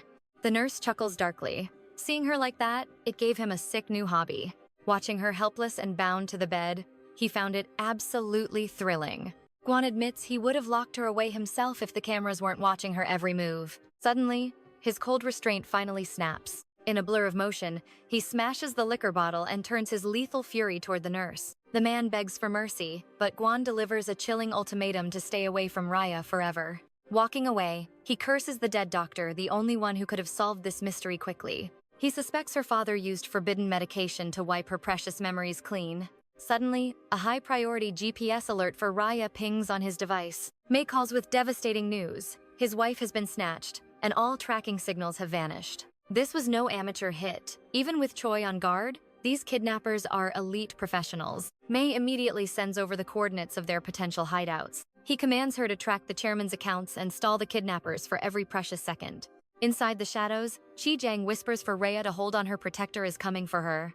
Raya realizes this is no ordinary ransom. Her father has finally unleashed his deadliest hounds. Choi watches her in silence, unable to grasp the weight of the girl's dark realization. She loosens the bind slightly, hoping for an escape while the thugs argue outside the door. Choi figures they are just greedy rats fighting over their blood-soaked payday. But Raya sees the dread in Choi's eyes. He fears Gwan's inner demon is about to wake up. Before she can ask more, the building trembles as a vehicle smashes through the walls like a bomb. The kidnappers freeze in pure terror, wondering what kind of monster just crashed their party. Gwan emerges from the wreckage like a god of death just as May calls the leader. She offers a cold deal, double the chairman's price to walk away with their lives. The leader scoffs, claiming they were only paid to crush Raya's beautiful hands. May's voice turns to ice, return her without a single scratch, or face the consequences. She mocks them, revealing she was only buying time for the real monster to arrive. Choi screams a desperate warning as Gwan prepares to kill, reminded they are still on Korean soil. Gwan ignores him, shielding Raya's eyes from the carnage as he descends into a whirlwind of violence. Though her view is blocked, the sickening sounds of impact haunt her ears. Once silence returns, Choi begs the warrior to wake up and finish their mission together. He reports to May the slaughter was swift, and the beast is barely under control. Raya walks through the ruins, the metallic scent of a slaughterhouse filling her lungs. Gwan reaches for her hand, trembling as he apologizes for the scent of alcohol on his breath. Her heart hammers against her ribs like a warning siren. Danger is standing right in front of her. Yet she is mesmerized by the man who leveled a building for her, now fearing her displeasure. He had always been the carefree soldier, hiding behind a charming and hollow mask. But beneath the surface lies a nightmarish violence that only she has truly glimpsed. A dark curiosity burns within her. She wants to strip away every secret he is hiding. He breaks the spell, asking if she is hurt, his voice dripping with sudden, intense concern. He demands she open her mouth for an inspection, dropping his formal customer facade. Then his gaze darkens, warning her that looking at him with those eyes is dangerous. "You scare me," she whispers, making him offer to call for another protector to help her. She refuses instantly, though he knows his violent nature has left her visibly shaken. He bows his head in shame, apologizing for failing to be the shield by her side. Raya finally realizes the truth. She is terrified that this man will eventually be her undoing. These growing feelings threaten to shatter the fragile stability she fought so hard to maintain. But the urge to draw his darkness is too strong. There is no escape from this fate. With a surge of hidden passion, she pulls him close for a sudden, breathtaking kiss. After that electric moment, Gwan takes her home, leaving Chi-young and May to strategize. He argues that the chairman has lost his mind and belongs in a psychiatric ward. Locking his daughter away using her mother's tragic suicide as an excuse is purely demonic. Still, he thanks her. Her interference has successfully fractured the enemy into two warring factions. Greed has split them, revealing the internal chaos rotting within their secret organization. He realizes now that every word of the chairman's fatherly concern was a calculated lie. Choi suggests hunting for the truth of that day instead of analyzing a monster's motives. Raya is currently lost in a creative trance, fueled by a newfound, burning inspiration. Meanwhile, Gwan coordinates with Schmidt's elite team to scrub the bloody crime scene clean. On the other side of the city, Schmidt approaches May, visibly irritated when she uses a nickname that tests his cold patience. Schmidt warns Choi that Lujin is far more dangerous and informed than they initially suspected. They can't hide Raya forever. Lujin has been hunting her since long before they arrived. A tempting deal is on the table, and Schmidt needs Guan to weigh the risks. As the commander of Desert, Schmidt leads a formidable private military empire. Inside the quiet studio, Raya pours her very soul onto the vibrant, wet canvas. Guan gently breaks her focus, coaxing the exhausted artist away from her workspace for food. His heart hammers against his ribs as he notices the subject of her secret drawings. Every wall is covered in his image. Over dinner, he questions her intense devotion to art. He proposes an escape to Macau, but Raya reveals her father never allowed her a passport. She demands to know if this is a strategic move or if he's simply abandoning her. He explains that a powerful figure has taken a deep interest in her masterpieces. This patron offers total sanctuary from her father and the freedom to paint without chains. "Why won't you come?" she asks, but he claims she will finally be safe alone. He offers to void their contract, but Raya recoils as if she has been betrayed. To him, it is just business, but to her, it feels like a cold abandonment. Her anger isn't about the destination, but the thought of leaving his side so soon. She believed they were a team, regardless of the cold terms of their professional contract. Guan warns that the chairman's shadows still loom, and Korea is no longer safe territory. In Macau, her art can finally flourish without the constant, terrifying threat of another abduction. She refuses to waste precious time adapting to a new world if he isn't there. Her bottom line is clear: she isn't going anywhere without him. Guan pulls her close, his hand firm on her waist as he demands her final answer. She jokingly threatens his paycheck, and the warrior finally yields, deciding to stay by her side. Guan reports the news to Schmidt. His stubborn ward refuses to leave his protection. Schmidt then asks for a formal introduction. The CEO announces he is landing in Korea soon to personally greet the woman Guan guards. Raya agrees to the meeting, while Schmidt casually addresses Guan by his secret name, Tae. Intrigued, she asks about the name, and Guan admits it is a personal title. Schmidt learned Korean for Guan, but it was Mei who coined the special nickname Tae. She wonders how he commanded such fierce, unspoken loyalty. "Effort is natural for the driven," he muses, just as a mysterious text vibrates. A relative has suddenly arrived in Korea, desperate to reunite with his long-lost cousin.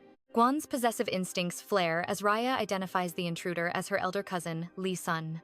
Guan mocks her pathetic cousin excuse, while Raya insists they are practically strangers despite their bloodline. But Guan's killer instincts tell him something far more sinister is lurking beneath. She calls it jealousy, but he warns her Sun Woo is likely the chairman's newest puppet. Her uncle is desperate. Since Raya is adopted, his son is the only heir to the empire. But first, the uncle must prove his absolute loyalty to the chairman. He isn't ruthless like Seon. In this twisted family, he's the only sane one left. Guan questions her judgment. Meanwhile, Raya wonders if Seon knows her brother is hunting her. She once held a blinding pride for the brother she so desperately adored. If Guan knew they met alone, he'd lose control. His possessive rage was truly terrifying. One wrong question, and Guan would explode. His cold answers never changed anyway. Shaking off the dread, she tells Guan about tomorrow's secret meeting with Sunwoo.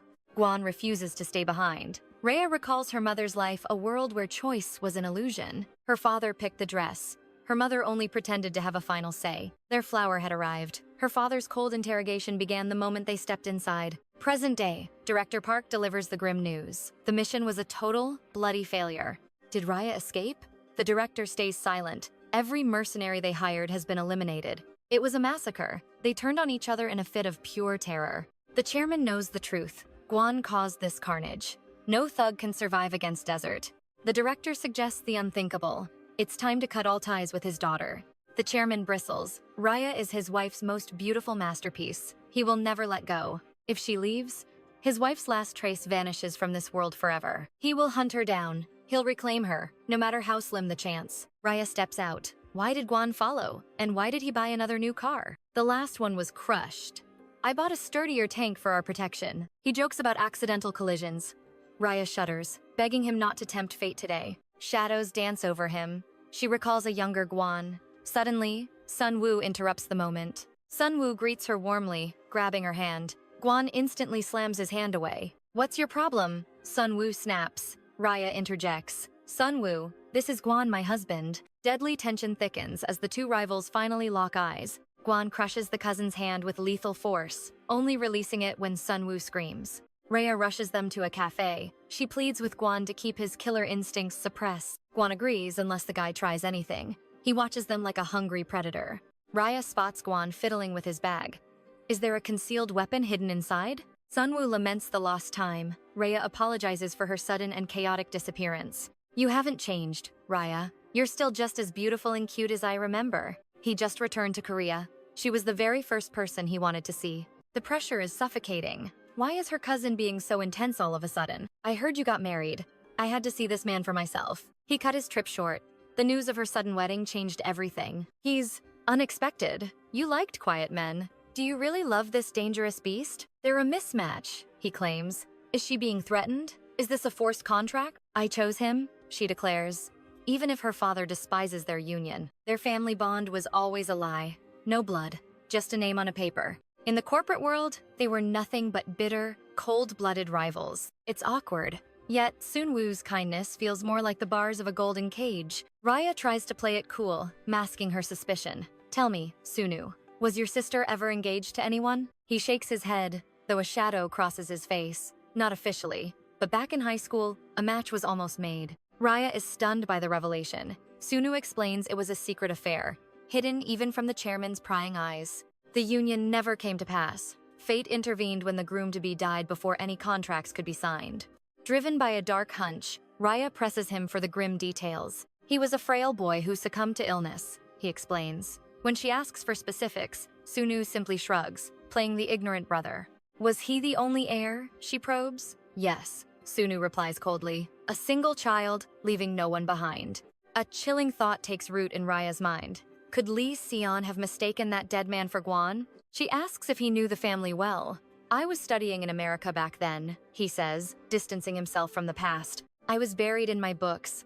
Family politics were the last thing on my mind. Sunwoo leans in, a predatory glint in his eyes. Shall I investigate this for you, Raya? He reaches for her hand, using the search for truth as a trap to stay in her life. Why the sudden interest in my sister's past? He demands an answer, but Raya shuts him down instantly. I get it. Trust is a rare luxury in our house. It's only natural you'd doubt me. Still, your suspicion hurts, he sighs. Raya offers a hollow apology, her mind elsewhere. Are you truly happy in this marriage? She affirms it, but he insists she call him if things turn sour. Suddenly, his grip turns possessive. In America, you were the only ghost that haunted my thoughts, Raya. I worked myself to the bone just to become a man worthy of standing by you. His fingers tighten like a vice, bruising her skin. I never should have left your side. I can't take this anymore. Asterisk splash, asterisk. She douses his face with her drink, snap out of it and let go. He blinks through the liquid, offering a dazed apology as he retreats into himself. That apology triggers a violent flashback. She remembers her father's twisted voice, mocking her mother's art through her own.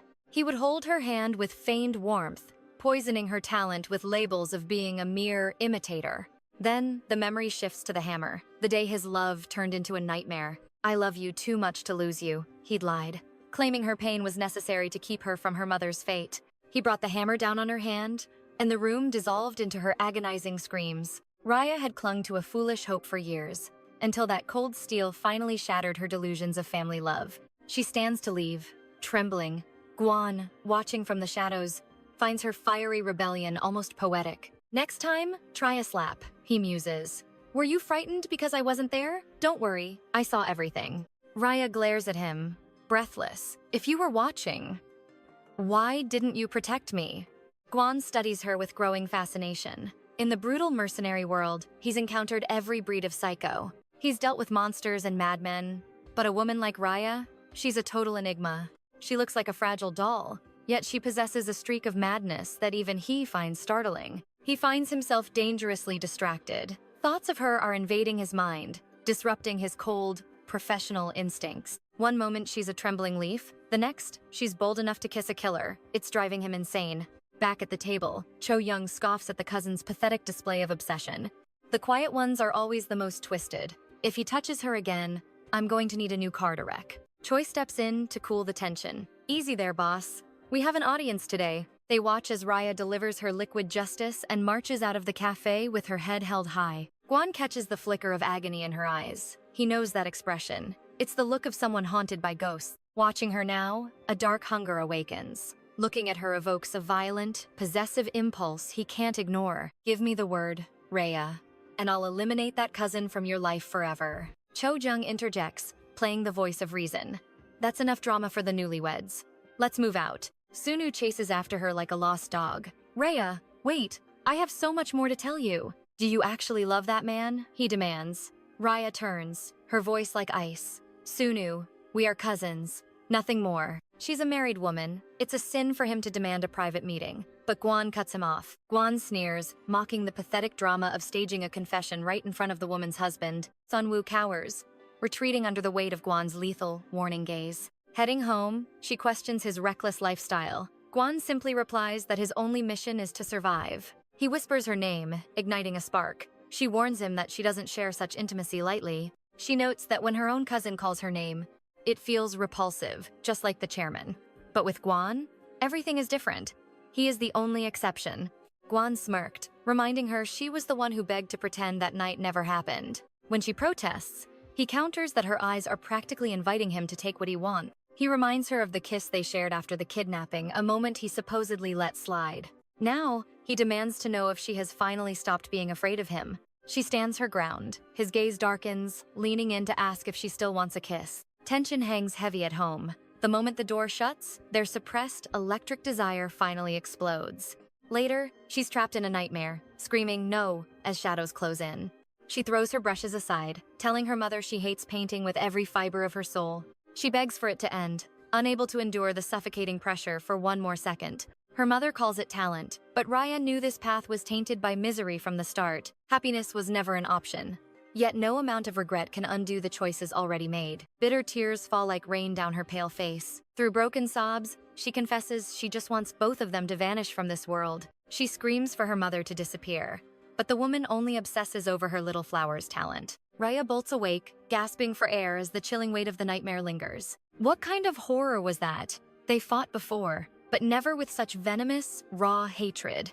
Did she truly hate her art? Was that a buried memory or a cruel delusion of stress? She's recently picked up the brush again. Perhaps the mounting pressure is finally breaking her mind. She dismisses it as a bizarre dream, unaware the Lihaku family is plotting a new scheme. His wife reports that the chairman is stepping down, handing management over to professional strangers. He plans to gift Rhea his entire fortune. Lihu remains skeptical, his face twisted in deep anger. She fumes, reminding him that Sunwoo was the one groomed for this legacy. She begs him to act for Dissen's sake. He agrees, but she privately scorns his pathetic indecisiveness. Then, she prepares to unleash a calculated plan she has been perfecting in the dark. Director Park called regarding a past exhibit for the mysterious 𝑭𝒂𝒌𝒆 hosted at their hotel. A TV station is hunting for staff to interview, specifically targeting secrets about Rhea. Sunwoo leaves, offering his help. Outside, his sister corners him about his secret visit to Rhea. He confirms the visit, and she snaps, demanding to know why he didn't tell her first. He asks if she's still harassing Rhea. Despite her obvious guilt, she spits out a lie. She claims she stopped, mostly because that monster Gon makes it impossible to even get close. She explodes in a jealous rage, accusing Rhea of stealing Gon when he was meant for her. Weeping, she asks why Rhea gets everything. Her brother asks if she wants Rhea gone forever. She agrees instantly. He presses her, asking if she's truly prepared to bear that man's child. Stunned into silence, she can't answer. He tells her to decide if she can handle that. Back at the house, Choi brings a drink and notices the portrait Rhea is clutching. Rhea admits it's a sketch of Gon, earning a compliment for her impressive artistic skills. She looks for her husband, but Choi says he's busy and leaves to check on May. Rhea prepares for today's meeting with Schmidt and May, her heart racing with nervous anticipation.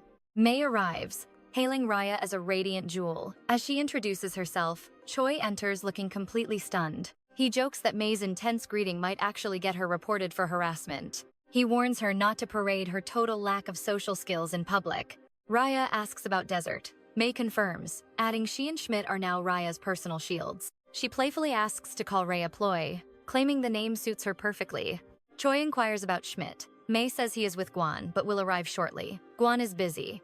Gon beats a man, reminding Schmidt he forbade bringing such useless baggage into Korea. He demands why Schmidt is here. Schmidt reveals he was summoned by Gon's own parents. Gon denies his lineage, but Schmidt insists his blood relatives have finally made contact. They know about the marriage. Gon realizes he must face his past to stay by her side. He understands that a final confrontation with his origins is now inevitable. Is Rhea worth the darkness he fled?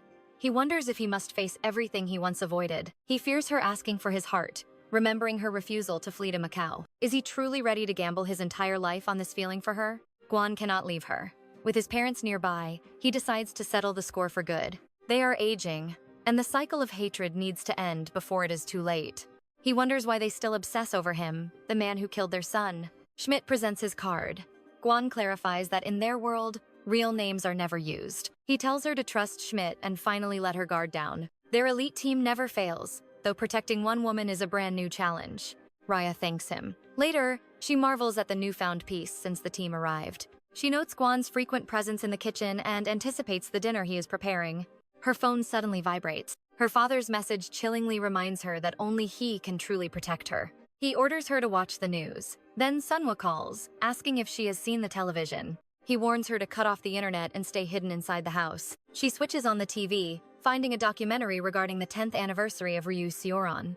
May watches as vicious rumors about Raya begin to tear through the media. The broadcast mocks Raya's slump and accuses her of plagiarizing her mother's legendary style. The claims turn darker, suggesting her mother's tragic death was actually a desperate suicide. May watches the screen in disgust, knowing these lies are absolute nonsense. Online, Raya is branded a villain who stole her mother's legacy and caused her demise. Sensing the rising storm, May urgently contacts Gwan to plan their next move.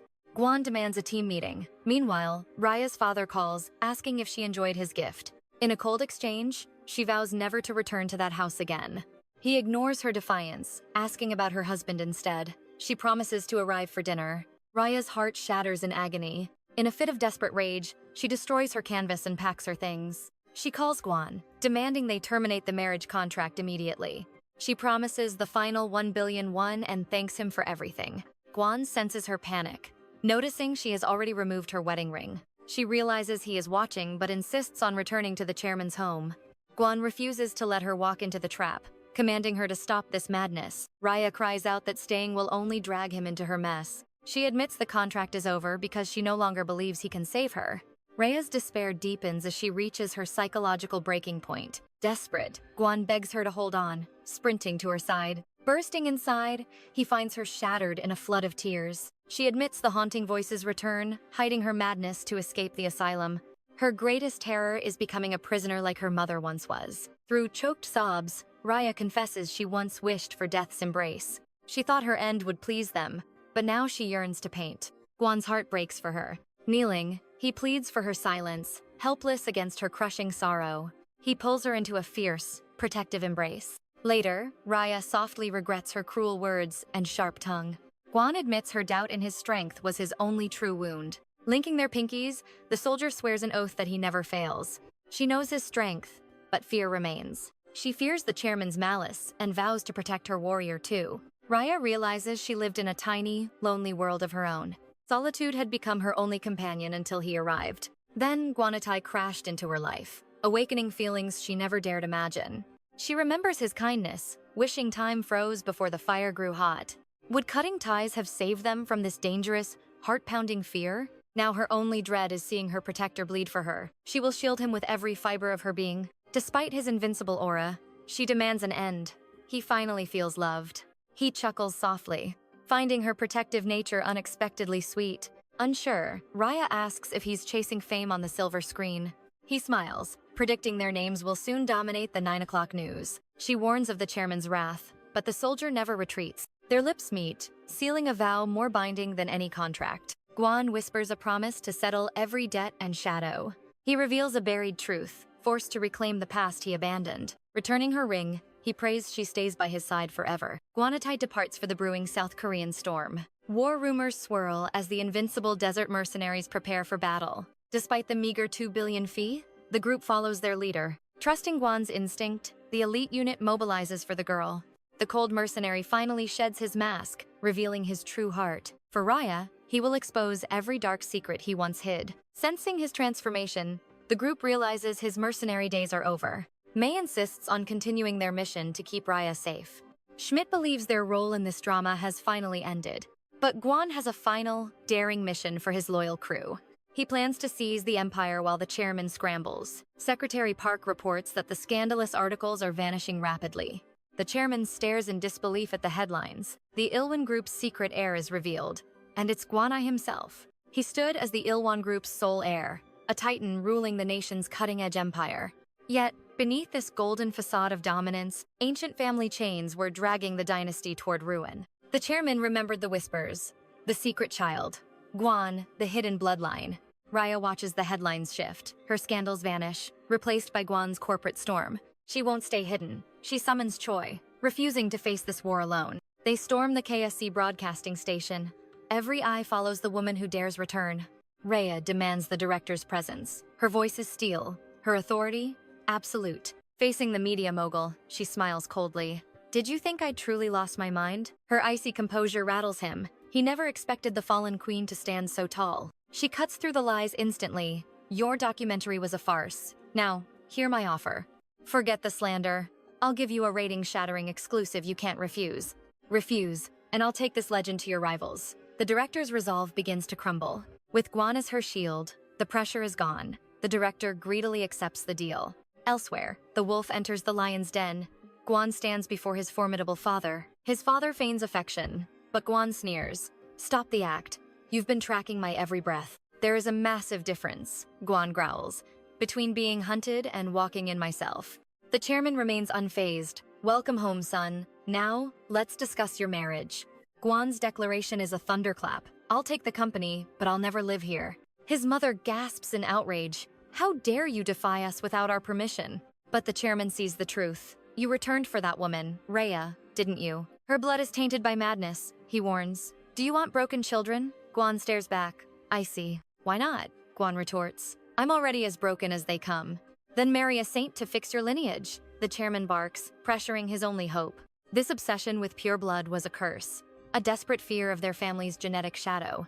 Since the founding ancestor dreamt of an ascending dragon, 𝒊𝒂𝒏𝒂𝒏 became a legend. But the dragon's blood carried a heavy, hidden price. They believed the madness was part of the gift. That wealth and honor were woven into their very DNA, inseparable from the dragon's curse. A twisted superstition, yet history had proven the nightmare real. 𝒂𝒂𝒆's older brother was born frail. The family disease claimed him far too soon. With the true heir gone, the illegitimate 𝒂𝒂𝒆 became the throne's only remaining shadow. Suddenly, the chairman's hatred turned to desperate greed. Even his stepmother's malice turned to fear. 𝒂𝒂𝒆 looks his father in the eye. Do you want me to divorce her that badly? I do, the king demands. Fine, 𝒂𝒂𝒆 replies. It shall be done. As the chairman wavers, 𝒂𝒂𝒆 strikes. I won't let Raya suffer in this hellish family. I'll marry your puppet in 1 year, but until then, you will stay out of my life. Blindsided by greed for a successor, the chairman takes the devil's bargain. Our glory must live on, he cries. Your reign will be my ultimate cure. 𝒂𝒂𝒆 watches the old man's madness. He's nothing but a slave to a shaman's lies. A man clutching at straws, desperate for a youth his blood won't allow. We're done, 𝒂𝒂𝒆 announces, turning to leave. But his stepmother surges forward in a rage. Her face is a mask of pure venom. She spits insults, her voice trembling with hate. Everything belonged to my son, she screams. You're just a thief who stole his life. 𝒂𝒂𝒆 doesn't flinch. He throws a lethal, cold joke back, leaving her spirit shattered. His stepmother's mask crumbles as she dissolves into a flood of fake tears. Raya thanks Cho-young, but her heart hammers when she sees 𝒂𝒂𝒆 waiting. That familiar, dangerous presence sets her pulse racing with a chaotic swirl of conflicting emotions. She'd once dreamed of falling into his arms, yet cold suspicion now chokes her every thought. Why would a lethal warrior risk everything for such a trivial contract? What is his true endgame? 𝒂𝒂𝒆 offers only a cryptic, heavy silence. Instead, he pulls her into a possessive embrace, sealing her lips with a kiss that burns with unspoken heat. He is a mystery even to himself, but Raya chooses to let the silence linger for now. Back home, 𝒂𝒂𝒆 stares at her ruined masterpiece with a gaze that feels like a physical weight. He mourns the destroyed canvas, calling the act of destruction a tragic waste of her true brilliance. She admits her inspiration died the moment her father's chilling phone call arrived.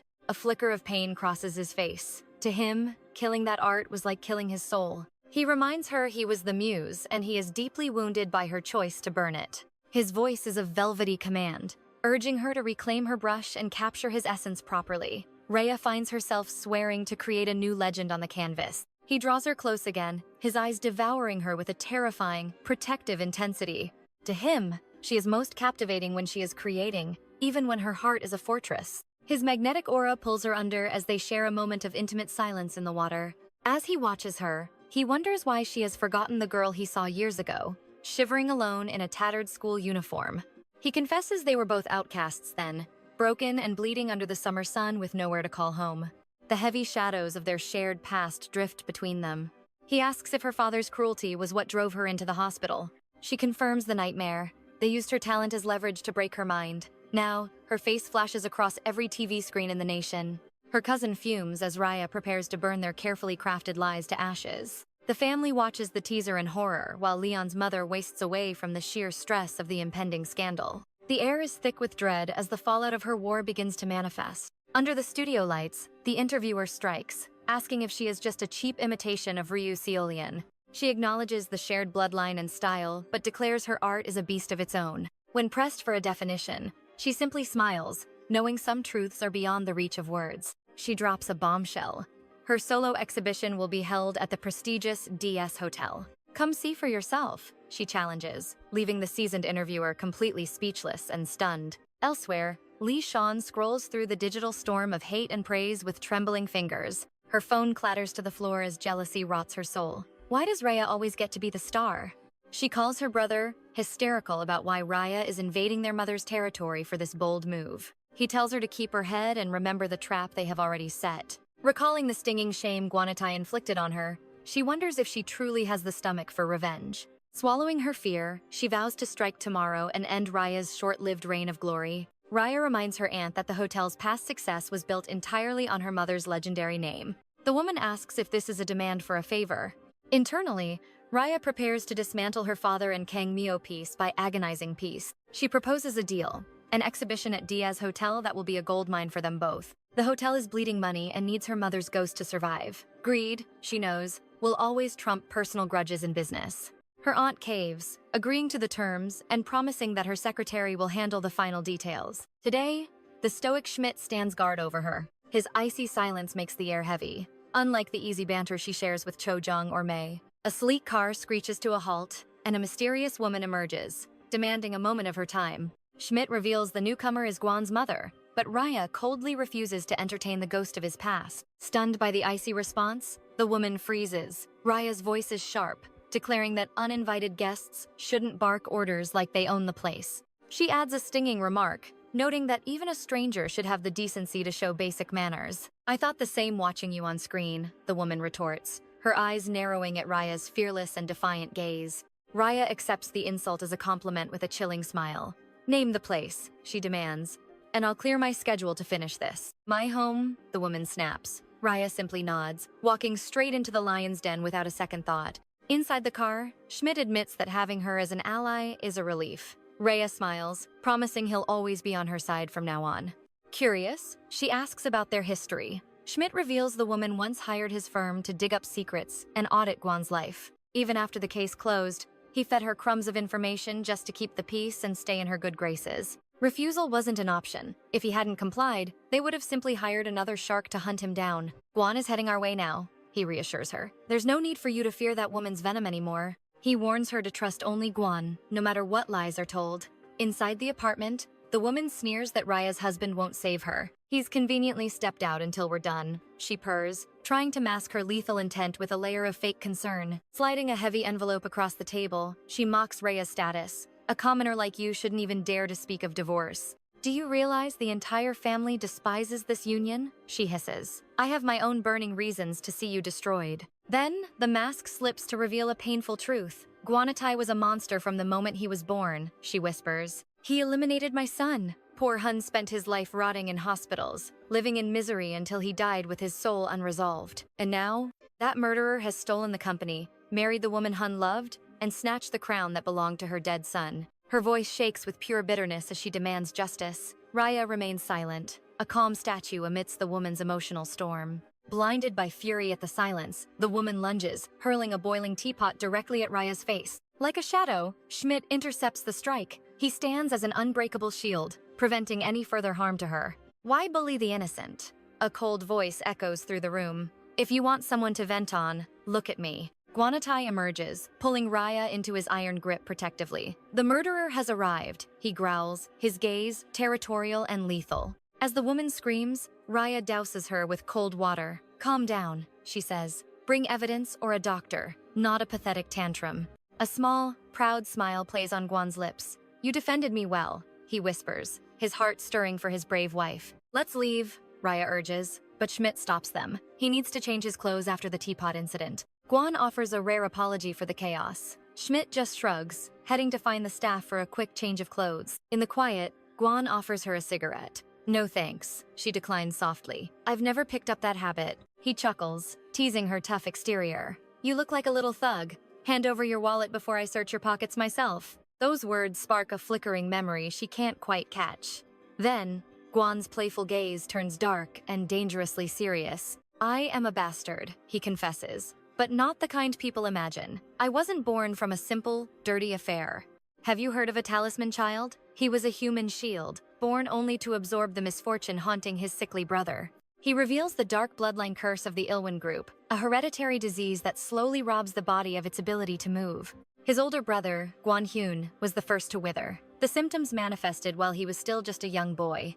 Billions were spent on cures and the best specialists. Yet, Hyun's body continued to fail, mocking their family's immense wealth. In their desperation, they turned to the dark arts. A shaman demanded a living scapegoat to bear the family's sins and sickness. They needed a human vessel, a spiritual buffer to soak up the agony meant for the golden heir. That's when his father decided to create me, a talisman child born solely as a sacrificial offering to fate. They hunted for the perfect candidates. Healthy, brilliant women who could vanish and keep this dark secret forever. Through cold, artificial means, a life was manufactured. That heartless science project was 𝒂𝒌. His mother took the money, but her heart betrayed her. Once she held him, she couldn't let her baby be a sacrifice. She fled with him in her arms, desperate to escape their reach. But the shadows caught them when he was only 5 years old. Dragged into the Ilwen mansion like a prisoner, he never saw her face again. His childhood ended in that instant. Then, the impossible happened. As soon as Guan was brought in, Hyun's health began to miraculously recover at a terrifying rate. That recovery was a death sentence for Guan. It only fueled his father's twisted obsession with superstitions and blood sacrifices. The family viewed Guan as a living talisman, believing his mere existence was the miracle healing Hun. Then, Guan's voice drops as he reveals a dark memory to Raya, a nightmare from his past. Hun had lured him inside that day, claiming their mother called. The summer sun was absolutely scorching. Once they were inside, Hun's trap closed as he told their mother that Guan smelled truly foul. Her eyes turned icy as she called him filthy, ordering him to go scrub his skin clean. Shaking, he scrubbed his body while desperately drinking the cold water from the shower head. Even now, he recalls that primal urge, as if a mysterious force was preparing him to survive. That haunting memory was only the beginning. Guan's story takes an even more devastating, harrowing turn. Dispatched by his brother on a fake errand, Guan stepped outside and into a kidnapper's waiting hands. The true horror wasn't the abduction, but the cold face looking down from the second-floor balcony. Hun watched silently as Guan was dragged away. He did nothing. Guan was taken to a suffocating hell. The air was a thick, stagnant furnace with no ventilation from the relentless, heavy summer heat. Fear paralyzed his soul, but the oppressive heat was so absolute he could not even manage a shiver. Days turned into an eternity of isolation. Every night, 2 shadows tossed him scraps of bread and water. That was his world. After a month of starvation, one kidnapper finally reached a violent breaking point. Enraged that no rescue was coming, he began to vent his fury on the helpless, starving boy. The other man shouted for him to stop, terrified of what would happen if the boy died. As they argued over his life, Guan lay broken, his consciousness fading into the deep, dark shadows. In that shattered moment, the truth hit him. His family would never come to save his life. Ignited by cold clarity, he crawled through the dust, searching for a single chance at survival. There, in the corner of the crumbling warehouse, he found it. A tiny, hopeful crack in fate. Clutching a shard of broken glass, he began to desperately claw at the dry, unyielding earth below. Each day he dug until the heavens opened. Torrential rains began to soften the stubborn, dry soil. His bloody efforts finally bore fruit as the floodwaters washed the loosened dirt away forever. His skeletal frame, wasted from weeks of hunger, barely managed to squeeze through the narrow opening. He emerged into the night, a ghost walking home through miles of cold, unfamiliar, and dark streets. But his return was no celebration. It was a descent into an even deeper, more painful sorrow. Stepping inside like a shadow, he heard the warm laughter of his family in their comfortable home. Their comfort felt like a mockery. As he listened, his heart shattered under their cruel, heavy words. His stepmother's voice was casual, expressing only a mild annoyance at Guan's sudden, unfortunate disappearance. She sighed, lamenting that finding another perfect donor match would be such a difficult, annoying chore. She had no idea the boy she was discussing was standing just inches away in the dark. She confessed that Guan's only value was being a backup organ source for her precious, sickly son. Suddenly, the puzzle pieces of his life clicked together. Every hospital visit, every needle, every single test. They weren't checking his health. They were grooming a harvest. He was just a walking blood bank. Then his father spoke, dismissing the ransom as a waste of money for a child like him. Those words cut deeper than any blade, turning Guan's blood into a cocktail of cold, dark disgust. He stood outside, watching the perfect family through the glass. The illusion of love was finally dead. It wasn't hate because of his birth. To them, he was never even a human being. He was a spare part, a living inventory. In that moment, a dark fire ignited in his soul. He found an object in the trash and marched back inside, his sudden presence a haunting shock. Without a word, he slammed it onto the table, making his family recoil in absolute, pure terror. He sat and ate their food, vowing to become the parasite that would destroy their perfect world. He would be the bug that gnawed at them. He smiled coldly and promised he would return. Returning to the now, he looks at Raya and asks if she finds him or his story boring. Sensing the tension, he tries to pivot the conversation. But Raya has a darker agenda. Her gaze sharpens with lethal intent. "Guan, do you have a weapon?" He nods, amused. She cold-bloodedly demands vengeance against his father. A dangerous smirk plays on his lips. Her thirst for blood validates his suffering. With a dark chuckle, he admits he's flattered. She isn't playing around. Guan pulls her close, his voice dropping to a low, possessive growl. "Just do it," she commands, silencing him. They kiss. Later, Raya watches the summer heat through the window. Time has become a blur since their contract began. This fake marriage feels far too real. Anxiety gnaws at her. What happens to us when this cold-hearted agreement finally expires? Guan notices her melancholy. He probes for answers, but she hides behind a hollow. It is nothing. Her heart is in turmoil. Will this soldier return to his world of shadows once she's gone? To her, he's a man who would sell his soul for money if fate were crueler. Yet, as a wealthy heir, his choices are calculated. Back home, she summons Schmidt for an update. News arrives from Macau. A mysterious package from Lugjun has finally reached her hands. Apparently, Lugan is a devoted fan, offering a massive sum to rent her newest masterpiece. Raya's heart thunders. Inside lies the painting finished before her hands shattered. A ghost returns. Schmidt's expression turns somber. He asks for permission to speak freely. Raya gives a wary nod. "Raya, are you certain your memories haven't been tampered with?" he asks. She remembers her mother's death, but Schmidt pushes harder. He wants the memories before. Vertigo strikes. As she tries to dig up secrets, her world spins violently. Schmidt reaches out as she pales. Suddenly, her strength vanishes and her knees give way. Guan is there in a heartbeat, catching her before she hits the floor. He guides her to safety. His protective instincts flare. He demands the truth from Schmidt, his patience wearing dangerously thin. His fists clench. He wonders if Schmidt's curiosity is worth a one-way trip to the hospital. Before Guan can strike, Raya's hand finds his arm. "Please, I just need to lie down." He scoops her up like fragile glass. In bed, Raya whispers her deepest fear that her mind is broken. Guan's touch is tender. He brushes her hair back, promising she is perfectly sane. "Don't waste energy on lies," he commands softly. She turns, asking him to stay beside her. He slides in beside her, his possessive warmth enveloping her. "Sleep.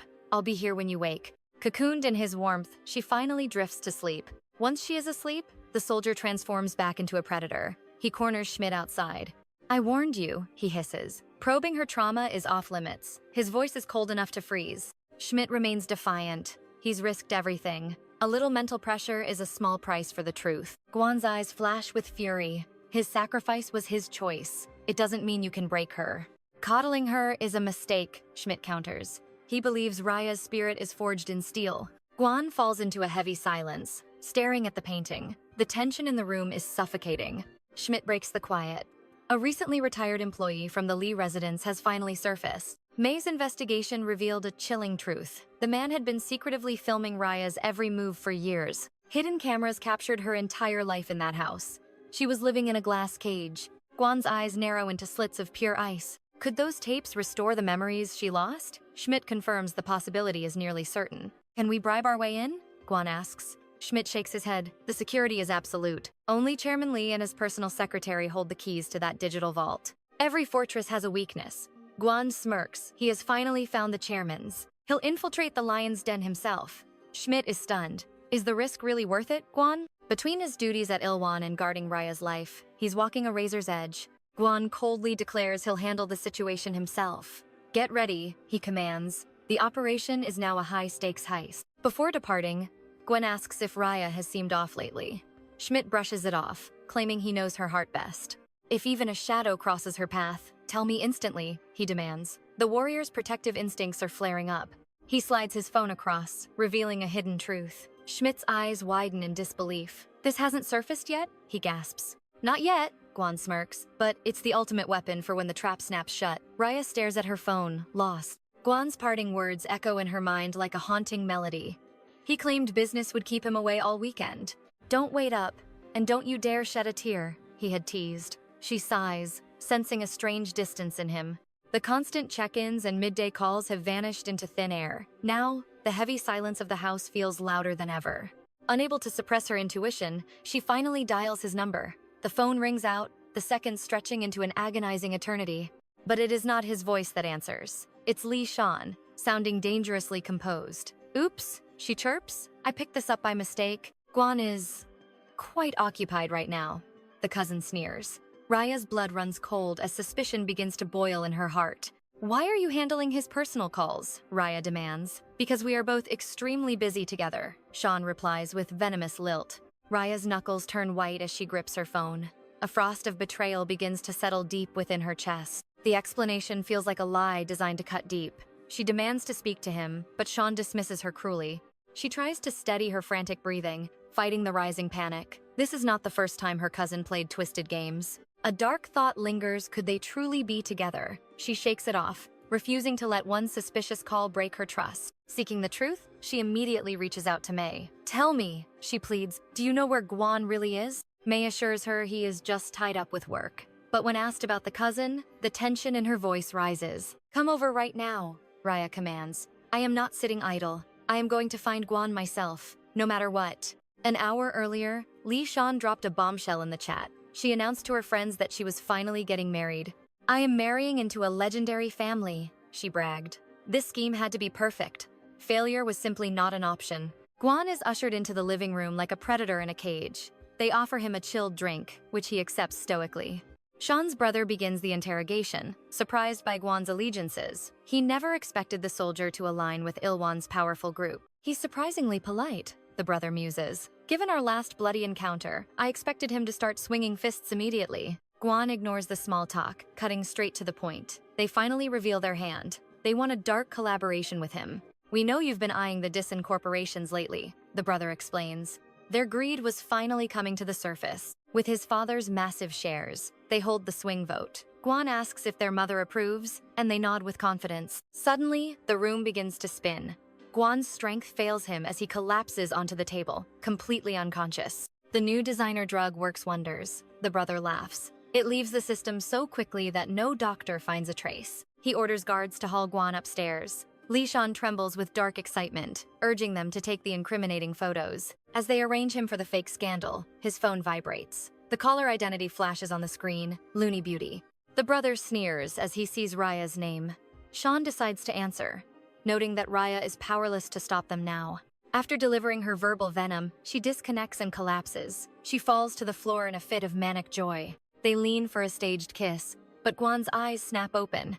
Your acting is pathetic, he growls, sitting up with terrifying grace. Shan cowers behind her brother in total terror. But before they can flee, their own heads begin to throb with lethargy. How? How did you drug us? The brother stammers. Guan simply smirks. That, he whispers, is a professional trade secret. Sweet dreams.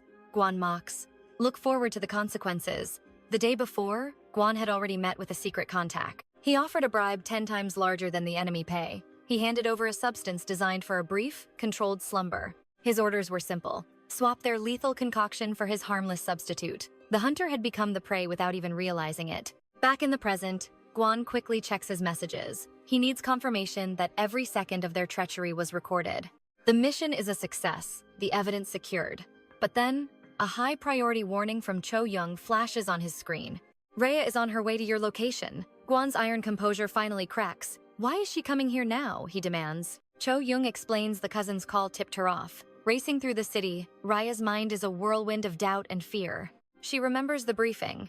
Guan had 2 appointments, and backup was ready. There should not have been any serious complications tonight. Yet, a cold knot of dread tightens in her chest. She knows Li Shan's twisted mind too well. This is far from over. Leon's dark obsession, bitter envy, mirroring Raya. 𝒂𝒏𝒂𝒏𝒅, daughter, wounded. Are you hurt? Negotiation trap. Chaos escaped. Needs medical help. 𝒂𝒏𝒂𝒏𝒅, plotting forced union. Lineage is power. Drugged heat. Losing control. Dark spark. He wanted rage. Dangerous, sweet misunderstanding. A desperate kiss. Lee Sunu pawn. New power face. Focus on me. She's acting strange. Cold, silent walls. Cold rice. Silence. Her health. Denying hurt. Focus on 𝒂𝒏𝒂𝒏𝒅. The blank canvas. Painting his storm. Schmidt's haunting warning. Returning to desert. The group's anchor. No choice. Leaving her behind. Bitter countdown. Ready. Knock. Raya, listen well. Seizing the past. Father's hidden surveillance. Shocking lies. Stay in light. I'm going to. Danger. I know layout. Truth hunt begins. Approaching the estate, he calmly dons his gloves. Rules are simple. Leave 0 traces behind. His instructions are sharp and cold. 1 hour. Cho Jung's infiltration route is already set. Every entry point is mapped. Meanwhile, Mei begins blacking out the entire security grid. A silent ghost op. Slipping inside to seize the prize shouldn't take long. He scoffs, calling this fortress an easy mark, before effortlessly scaling the high wall. She watches his shadow for a heartbeat, then sighs and walks toward the gate. When she finally reaches him, his eyes demand to know what took so long. She quips about expecting a rope. He ignores her, noting the place is a tomb. Moving through the halls, the eerie stillness of the manor begins to weigh on her.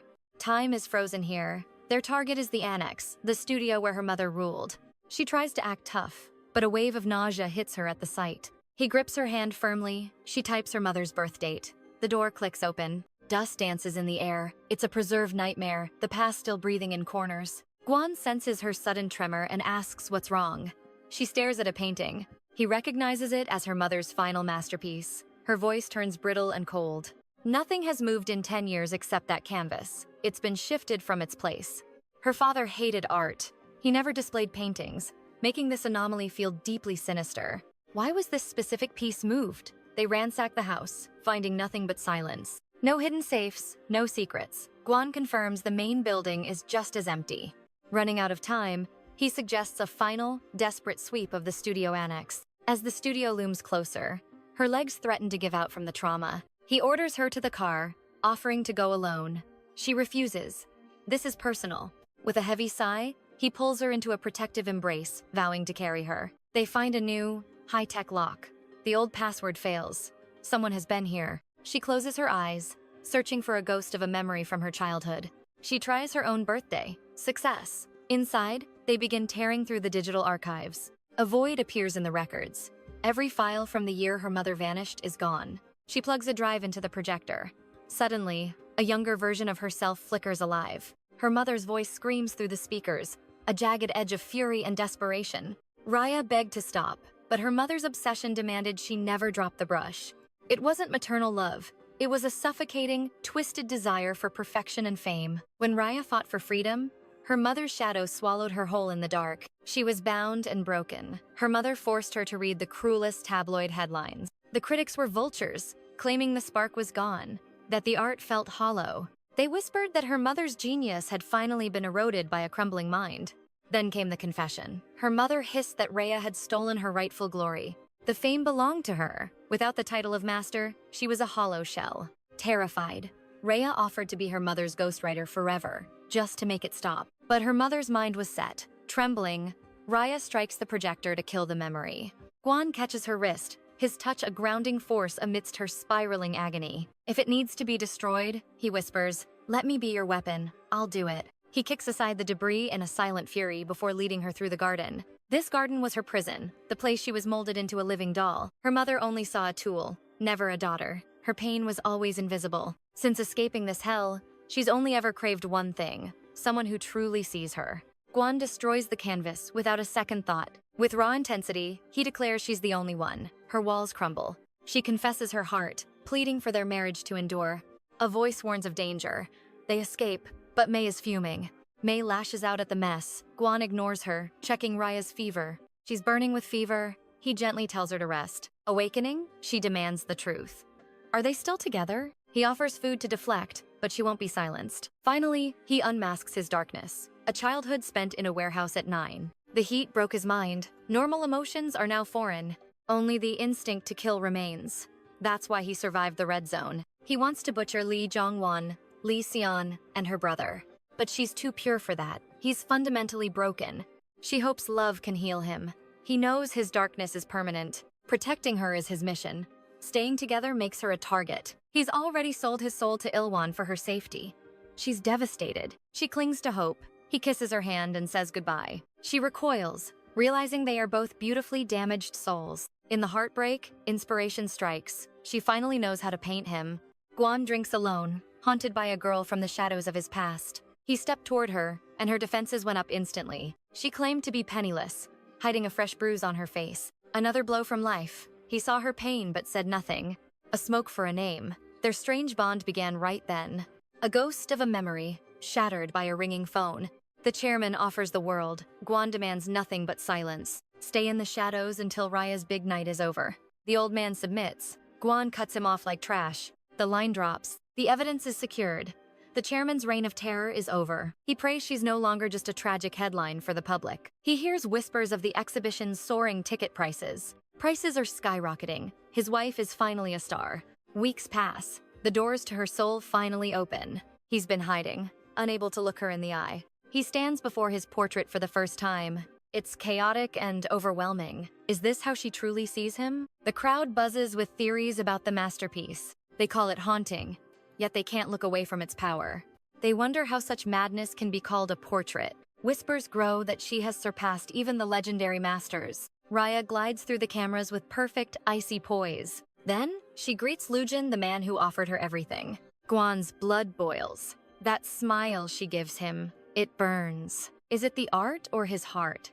Possessiveness finally takes hold. Shadows fill the penthouse as Guan enters a silent home. Raya is gone. The tracker places her here, yet the rooms are empty. A cold dread settles in. Choi reveals a terrifying lapse. May handled the escort. The GPS is lying. Is the ring compromised? Panic flares as he recalls her hauntingly distant gaze. Find Lujin's location now. His voice cuts through the air like a blade. Meanwhile, Raya sits across from Lujin, the air thick with unspoken secrets. Lugyun smiles, weaving a tale of a flower shop and a persistent love. Then, her voice drops to a whisper. Are you just a ghost painter? Silence falls. Raya's heart hammers against her ribs as their eyes lock. A woman's intuition never misses. Lugyun purrs. Your soul is in those canvases.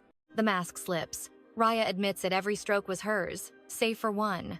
She wasn't hiding forever. She was simply waiting for the perfect moment. Admiring her fire, Lugyun offers an alliance. A way out of the golden cage. Hide me from Guan, Raya pleads. I'll paint whatever you desire in exchange. Lujin's eyes gleam. She knows the dangerous man Raya is running from. So, she asks softly, is this how you plan to cut the puppet strings? It's not just a divorce, Raya murmurs. It's far more complicated than that. The deal is struck. But Lugjun warns the beast won't be easily caged. In the crisp air of Gangwon-do, Raya finally exhales. She has escaped him. May hesitates. Guan is a monster when he's angry. Are you truly ready? I've never been more certain, Raya replies, staring into the dark horizon. To May, it's a thrilling drama. To Raya, it's a desperate fight for life. But Guan is already closing in, a predator who has caught the scent.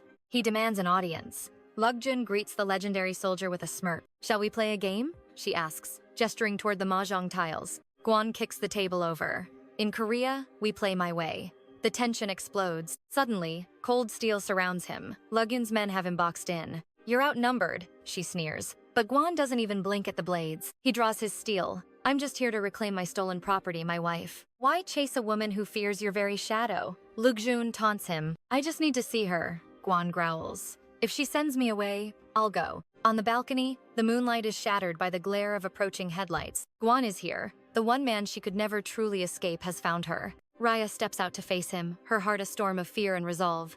A shabby villa for your genius? Guan mocks, his eyes burning with fury. He begs for her to release him from this torment, but she stands firm. She thanks him for the praise of her art, but the wall between them remains. Lean in, he whispers, a dangerous playfulness returning to his dark eyes. A soft kiss, a final plea to return home. But her heart is made of stone. Why, he demands. Because this is where we end, she says coldly. Can you truly survive without me? He grips her hand, his voice breaking. She throws his contract back at him. The danger is better than his chains. Your father will hunt you, he warns, desperation bleeding into his voice. Then I'll vanish to Macau, she counters. I won't be your prisoner anymore. Frustration boils over. I can break these chains whenever I want, he roars. Guan roared, ready to burn the world down just to claim her. Why was she playing games and hiding from the inevitable? He demanded she face him instead of escaping. But Raya stood her ground, firing a heart-piercing question right back at him. Could he truly breathe without her? Raya declared that if he could endure her absence, they should sever their contract so she could find another. But as she spoke, her voice trembled, confessing that even the mere thought of a life without him felt like a slow, agonizing death. She pictured him back in the trenches, a mercenary with no room for her, while she remained trapped in his memory forever. His laughter would echo in her dreams like a ghost, while she withered away worrying about his survival in the shadows. She only wanted him to taste the bitterness of her absence for just one single day to finally understand her pain. She vanished to test him, yet he tracked her down in 12 hours. Now, she demanded the truth he owed her. Those words struck Guan like a physical blow, forcing him to face the depth of his buried emotions for the first time. He never grasped the crushing weight of the future she feared, a world where his protective shadow was no longer by her side.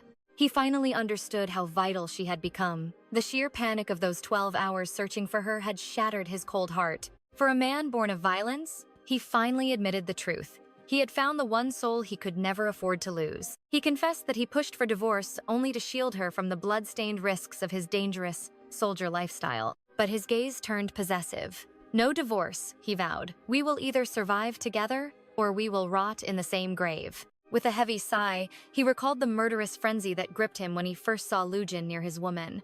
He wanted to tear the world apart, but finding her was his only priority. Overcome, Raya threw her arms around her warrior. Their masks crumbled as they collided in a desperate kiss, the suffocating tension finally dissolving into raw, undeniable passion. Guan freed himself, and in that quiet sanctuary, they finally surrendered to the feelings they had both tried so hard to deny.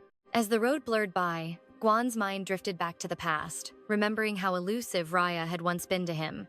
Even though he walked that same dark alley like clockwork, seeing her was a rare blessing that occurred barely once a week. Every time their paths crossed, she would extend her hand, waiting for a gesture of warmth he wasn't yet ready to give. It was their silent ritual, a flicker of light that began to haunt the coldest corners of his battle-hardened heart. But darkness loomed. His brother Hyun's health was failing fast, casting a shadow over everything Guan held dear during that time. Desperate, the family sought a shaman's blessing, believing only a sacrificial bride could stave off the Reaper's hand for Hyun. Among the potential sacrifices was Lee Se-on, a woman from the prestigious yet overly ambitious Diaz Hotel lineage. Her family lacked ancient prestige but overflowed with greed, desperate to tether their daughter to the powerful Ilwan Empire's wealth. Guan ignored the marriage rumors, but Hyun was a snake who delighted in poisoning everyone's lives with his constant interference. He told the family he wanted Dane's daughter instead of Lee Se-on, claiming she was the perfect lamb for the engagement. He mocked her for hiding after her family's beatings, then cruelly suggested that Lee Se-on be discarded onto Guan instead. Panic flared in Guan's chest. How had his twisted brother discovered the secret meetings he had been sharing with Raya? Seeing her treated like a mere pawn ignited a burning rage that threatened to consume his very soul in sanity. He realized then that the treasure he cherished was now a target for those who sought to ruin anything pure. Confronting Hyun, Guan warned him to stay away from her, but the twisted heir only laughed at his brother's obvious desperation. Hyun insisted there was absolutely nothing wrong with her becoming the bride of the powerful and wealthy Ilwan successor. Guan spat that her family was small time, questioning why a man on his deathbed even needed a fiancé at all. Hyun smirked, claiming the union was a ritual of blood, a sacrifice to cheat death by using another's life force. The chilling truth emerged. Guan was nothing but a living vessel, kept only for his organs to save his dying brother. Hyun's health had plummeted to the abyss, where a single heartbeat could be his last without immediate, life-saving intervention. In a moment of pathetic weakness, the monster Hyun actually begged Guan for mercy and salvation while they were alone. Gon told him medicine was useless. Looking at Raya, he admitted his cold actions were nothing more than pure self-defense. He had heard the whispers of the surgeons, the secret plans to butcher him and harvest his life for a monster. Had he not struck first, he'd be a hollow corpse. When the dust settled, the world they knew shattered into pieces. In a twist of fate, the chairman named the disposable son as heir, driving the madam into a spiral of madness. Gon laughed bitterly, calling himself a lowly bastard who stole a throne. Isn't it a tragic comedy, Raya? Gon traces his snake tattoo, a grim brand of the darkness he was born into. It's a mark of his past and his ambition. But Raya reaches out softly. She recalls a legend. A serpent only becomes a dragon through the eyes of another. Call it a snake, it crawls. Call it a dragon, it soars. Gon freezes. Her hand covers his as she declares he's the only true dragon in 𝒊𝒏𝒂𝒏𝒅. She warns him, ignore the pretenders. They are mere vipers. He is the king. Gon masks his warmth, pivoting to Cold War. Dasan and Diaz are next. Then, 𝒊𝒏𝒂𝒏𝒅.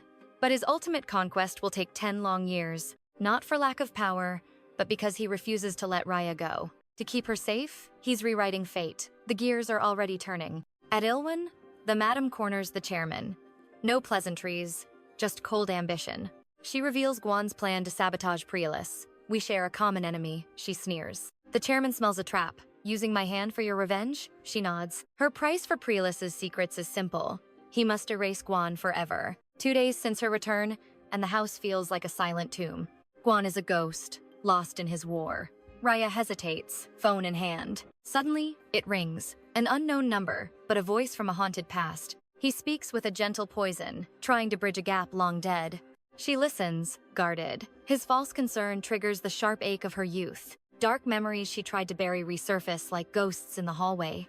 The sting of neglect and betrayal. Did you ever truly care? She asks. She wonders if regret ever shadows his heart, or if he's hollow.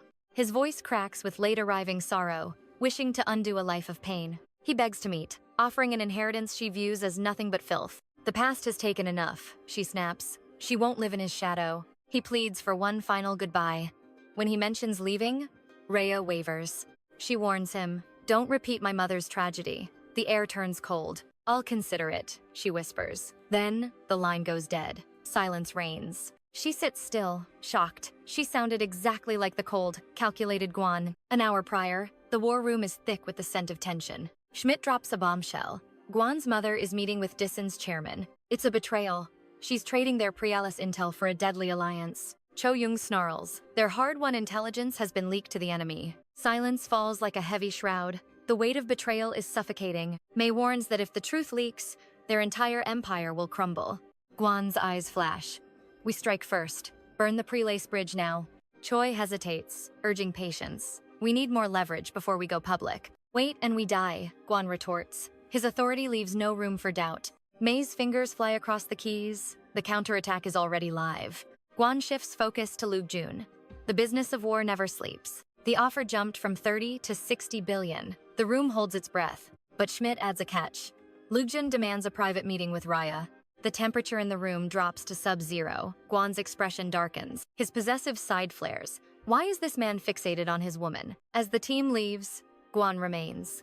His vow to destroy Dasan burns bright. First, Gon established a ghost company to siphon untraceable funds for his master plan. As the Propolis scandal burned, Gon struck, using Lugjoon's capital to swallow Crashing D's stock. This tactical strike ensured they'd seize absolute control at the upcoming shareholder meeting.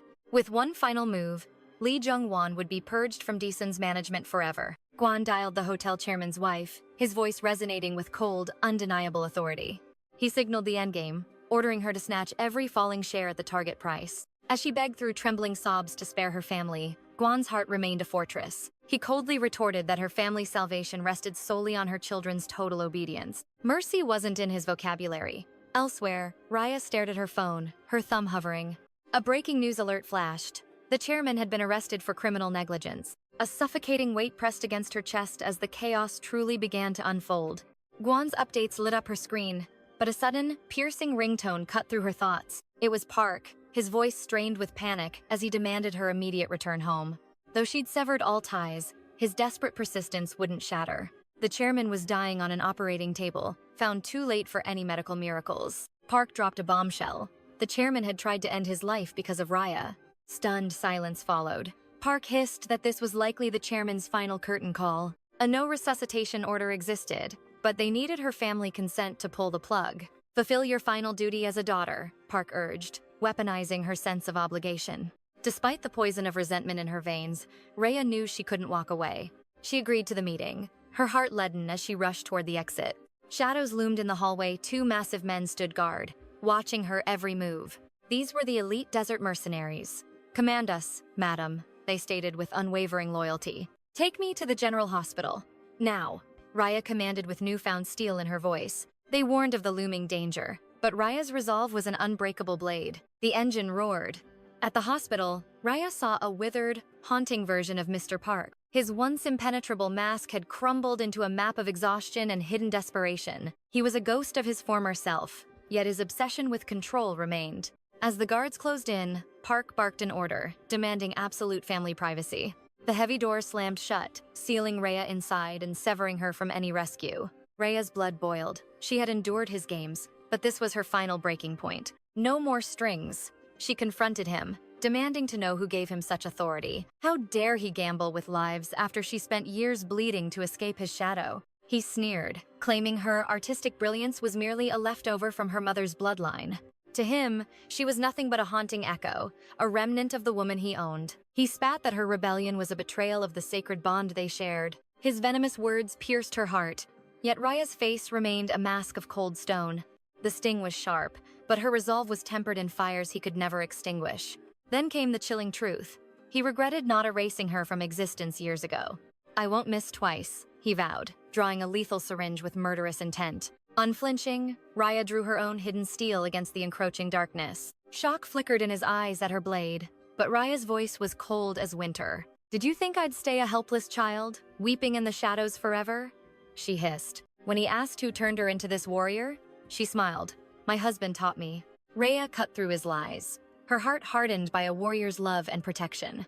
She bites back, declaring her truth. "Those paintings are hers alone, and Ryulian was merely a parasite. Stop this torment," she spits. A cruel smirk plays on his lips as he notes her husband's suspicious silence during her desperate journey here. "He's just a man, not a god," he mocks, coldly suggesting that Guan is likely a corpse or broken beyond repair. Blinded by a flash of primal fury, Rhea lunges, her weapon whistling through the air to strike him down. As Park lunges with a lethal syringe, a thunderous voice shatters the chaos. Guan is alive, sweeping her into his protective embrace. The warrior's composure cracks as Mei reveals the medical team is stalled. Every second feels like a lifetime of agony. Trembling, the hardened soldier lowers Rhea to the ground, tears of pure terror streaming as he clings to his world. "I'm safe," she whispers, as he confesses the last time he cried was when begging for life as a child. In a voice thick with raw emotion, he finally breaks. "I like you. Without you, my life has no meaning." A radiant smile graces her lips as she demands a repeat, but he answers instead with a deep, soul-sealing kiss. "You're mine forever," he vows darkly. "If you ever try to leave, you'll have to kill me first." Back within their sanctuary, their passion ignites instantly. Between breathless kisses, she softly teases him to say those 3 words again. He grumbles playfully about already confessing, but her insistent eyes are a command he can never truly refuse. He yields, whispering his love, before pulling her into a tight embrace. "Should we get married?" he suddenly asks. His gaze is intense. A global spectacle? A live broadcast for the world to witness our union? Just say the word. Or, he continues, his voice dropping to a low, intimate rumble, "if you prefer the shadows of privacy, we can invite the crew, or let it be just us." Touched by his devotion, she nods, her heart finally finding home. He sweeps her up like a prize of war, carrying her to the bed. She teases him about his youthful energy. "Only a 1-year gap," he smirks, his eyes darkening with a possessive fire that leaves her breathless and wanting. His expression softens as he whispers of a child, a living bond that would tether their souls together for eternity. The sudden weight of his proposal catches her off guard, her heart racing at the thought of a family. After a heartbeat of stunned silence, she meets his gaze with fierce resolve. "Yes, let's try for a baby." Their eyes lock in a silent pact, heat rising as they surrender to intimacy. Later, she asks about the chairman's fate. He still draws breath. Guan replies coldly, "But his life is a candle I can snuff out whenever I please." Shifting focus, he asks for her command regarding the scandalous footage of Ryuan that could ruin everything. "Release it," she commands. He warns that the fallout will be legendary, a feast for the world's cruel gossip. He offers to crush Disin quietly, but Raya's resolve is iron. The videos must go public to finish this. 𝑗 must be stripped of all value to begin my next move, she explains, and he bows to her will. She suggests they watch the footage now, hoping the shadows of the past will spark her dormant memories. Later, Gwan confronts Mr. Park, his voice a chilling whisper. Is the world truly as convenient as you thought? Park ignores the threat, arrogance intact as he asks for a smoke. Gwan's smile doesn't reach his predatory eyes. I've quit, Gwan purrs. Secondhand smoke is bad for the baby we're planning. I must stay clean for her. Dragging a chair close, he reminds Park that 10 days in this hole is only the beginning of his nightmare. Killing Lee Jong-won is a chore, Gwan muses. But erasing a rat like you? That's effortlessly simple. Park sneers that they are two sides of the same coin, both driven by an obsessive, terminal madness. Gwan doesn't deny it. He's obsessed with 𝑭𝒂𝒌𝒆, and I am utterly, dangerously consumed by Raya. You're right. But remember this, Gwan leans in, his aura suffocating. When two monsters clash, the crazier one always stands alone. He reminds Park of the chairman's ruthlessness, how the man would burn the world just to see a spark. But I, Gwan whispers with terrifying calm, am a much bigger bastard. Now, tell me, what do you value? He admits his first instinct was to simply execute the man and be done with the tedious mess. But death is a mercy, locking you in a living hell for eternity? Now, that is true poetic justice. Expose the construction scandal. Give me every dirty secret, and you might just leave this room with your life. Meanwhile, Raya scrolls through her phone, the digital glow illuminating a shocking discovery that shifts the entire board. The headlines scream the truth.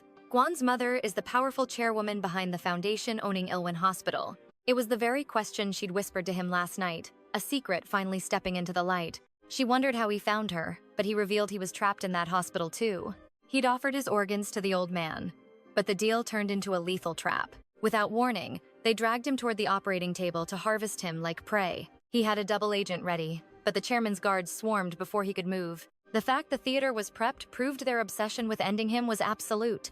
Panic flared in her eyes as she frantically asked if he was injured. He smiled, crediting Mei and Cho-jang for carving a path through the chaos. He declared the chairman's reign over, sentencing the monster to 35 years behind bars. Justice finally struck as the chairman was dragged away to a cold prison cell. A high-ranking whistleblower from 𝑑 and 𝑐 delivered the killing blow in court. Dark secrets of deep-rooted corruption were exposed by executives stepping out of the shadows. Stripped of power, his empire was handed to a complete stranger while he rotted. Raya knew his pride. For a man like him, this was a living nightmare. Meanwhile, Gwan sat in a quiet cafe, listening to the world whisper her name. Patrons buzzed with excitement, eagerly discussing Raya's upcoming art exhibition return. Remembering her last masterpiece, they scrambled to secure tickets for the next big show. Once gossiped about as a mere heiress, Raya was now the nation's greatest obsession. Since the Dasan scandal erupted, the public's fascination with her had reached a fever pitch. Every rumor only fueled the fire, drawing massive crowds to witness her creative genius. Her show was a triumph, leaving the world hungry for her next public appearance. Yet, amidst the deafening fame, Raya vanished completely from the prying eyes of society. Gwan served her breakfast, softly warning that paparazzi were already surrounding their sanctuary. They were desperate for a single glimpse, but she told him to let them wait. When the final truth about the chairman breaks, she'll need those hungry vultures nearby. With a cold grace, she dismissed them, before Gwan pulled her into a protective embrace. He whispered that the girl who once trembled at Lee Jong-won's name was gone. She smirked, challenging him to make her flinch, as he swept her toward the bed.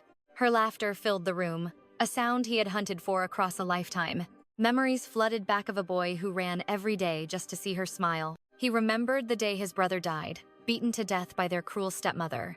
Covered in his own blood, he'd found Raya in their alley, hurt just like him. Seeing her tears, the young warrior asked why his precious girl was crying. She spoke of a monster at home, and he recognized his own shared hell. He promised to kill her tormentors, but she only wept and begged to meet again. He had no phone, no way to reach her, and the next day, she vanished. That was the day Ryuan died. He realized he'd lost his only light forever. Broken, he fled overseas to escape the old man's suffocating, lethal expectations. He became a desert mercenary, dancing with death while her face haunted his dreams. He lived as if he were already dead, a ghost seeking an end. But at death's door, he found his reason. He had to see Raya again. Hearing she needed a bodyguard, he manipulated the shadows so she'd choose only him. He played the mercenary, pretending they were strangers, hiding a decade of burning longing. Finally, the predator reclaimed his prize. She was his, and he was hers. No longer a helpless boy, he was now the shield that would never break. Elsewhere, his stepmother fumed, certain her plan to bankrupt him had been flawless. While Gwan fights to fix the financial chaos, that woman plots to use Lee Jung-won to eliminate Raya at the clinic.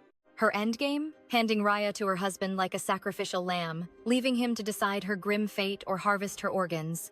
But then, a bombshell drops. The chairman announces his resignation, leaving her frozen in absolute shock. She believes the throne is hers by right of blood and sacrifice. To her, Gwan has poisoned her husband into this betrayal. A dark memory from the past flickers through her mind like a cursed omen. She regrets ever letting that monster into their home. First, he stole her son, and now he's coming for Ilwin's crown. She tried to crush him years ago, but failed. Seeing Gwan's father, she screams, "How could you choose him over me?" Coldly, he reveals the transplant is back on. Once the surgery is finished, his frail body will finally be restored. "That life was meant for my son," she shrieks, her voice dripping with desperate rage. "He's dead," he snaps. "If I truly cared, I would have ripped what I needed from Gwan by force long ago." He scoffs. "It wasn't that simple. Gwan was born with the legendary destiny of Ilwan's dragon, a fate you can't change." Hatred simmers in her eyes as she frantically searches for another fault to exploit. She accuses him of turning her life into a living hell the moment he chose Gwan as the true successor. "The least you could do is let me keep the throne," he simply replies. The weight of leadership requires real responsibility. His gaze turns razor-sharp as he demands, "Tell me, why did you try to wipe him from this world? Gwan is the key to everything, the transplant and Ilwan's future. What if your petty greed cost us his life forever?" She stares in confusion until he drops the final blow. "It was you. You're the one who ruined the grand design. Why act without orders? I gave my life to you," she cries. "Serving you was how I served Ilwin's legacy." But now, the devastating realization hits her. She's being discarded like yesterday's trash by the man she worshipped. "Obedience would have kept you in Ilwan," he states. In a fit of rage, she shoves him, and he collapses in pain. Just as she's about to savor her dark victory, a chilling voice rings out. "It's Gwan. What's the drama here?" He mocks her for not calling for help. "Look at you," he smirks. "You've finally become a monster, just like me." "What are you doing here?" she snarls. He chuckles. "The old man invited me. Besides, this show is getting quite interesting." Panicked, she screams for them to surrender the camera immediately, her eyes wide with terror. He laughs coldly. "There's no escape. Stay quiet unless you're eager to see the inside of a cold prison cell." "Are you letting me go?" she whispers. "Perhaps," he replies, "if you hand over what the old man promised to give me. And thank you for freezing my accounts," he adds, with a dangerous glint that promises a heavy price.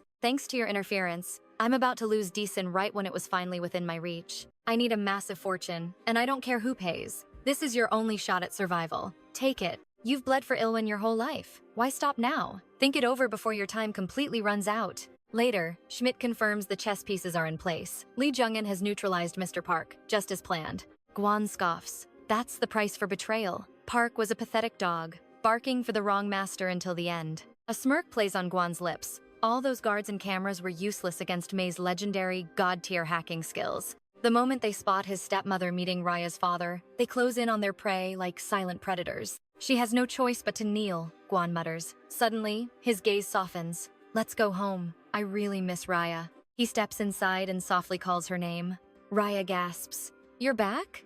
I didn't expect you until the break of dawn." Without saying a single word, he pulls her into a fierce, possessive embrace, holding her as if she's his world. As she wonders what's wrong, he explains the chaos. "But I have some good news. Let's share it in the bedroom." He holds her tight, wondering if this victory will finally bring a spark of joy to her sorrowful, haunting eyes. He can only hope that the triumph which makes him happy will finally bring her the peace she deserves. He delivers the news, and she calls it a perfect miracle. "But what happens to Ilwin's future now?" she asks. "If the plan fails, my stepmother will seize control. She's unstable, but she knows exactly where the money is buried. But if my trap works," he says with steel in his voice, "the throne will finally belong to me." Ravina prays for his success before mentioning dinner. As they sit together, she finally lets her guarded walls crumble. "When I was young," she whispers, "I dreamed of scenes like this. Families sharing their lives over a warm meal." The chilling realization hit her. Other families, actually. Shared words. The sound of laughter over meals once felt like a myth. Her faint smile glows. Hearing his mundane daily stories feels like a dreamlike drama scene. Intertwining their fingers, he vows to share every moment. She whispers, questioning the lingering sorrow of their broken origins. A low hum escapes him. Normalcy was never his path. His life was merely a survival game without a destination. He was a mere weapon, suppressing instincts while reacting to the world's violence. A peaceful future was a ghost story. Now, shared meals and falling asleep beside her is his new reality. He chuckles softly. This playing house feels dangerously sweet, almost too cheesy to be real. With a playful nudge, she reminds him, this is just how life begins. A silent oath takes root. If eternity is her wish, he will make it his command. The atmosphere thickens after dinner. A hidden truth begins to surface. The screen flickers to life. There she is, painting with a desperate, soul-consuming fire. Every stroke screams with urgency. She watches his reaction, searching for a flicker of long-lost recognition. His eyes lock onto the canvas, a young boy bathed in celestial, golden light. A dormant memory awakens. The damp alley, the cold wall, and the girl who waited faithfully. The realization hits like a lightning strike. Her silent nod confirms it. This wasn't just art, it was a faded tether. A fragment of their shared past, finally clicking into place. Enveloped in sacred silence, he feels a wave of gratitude. Some things are too precious to forget.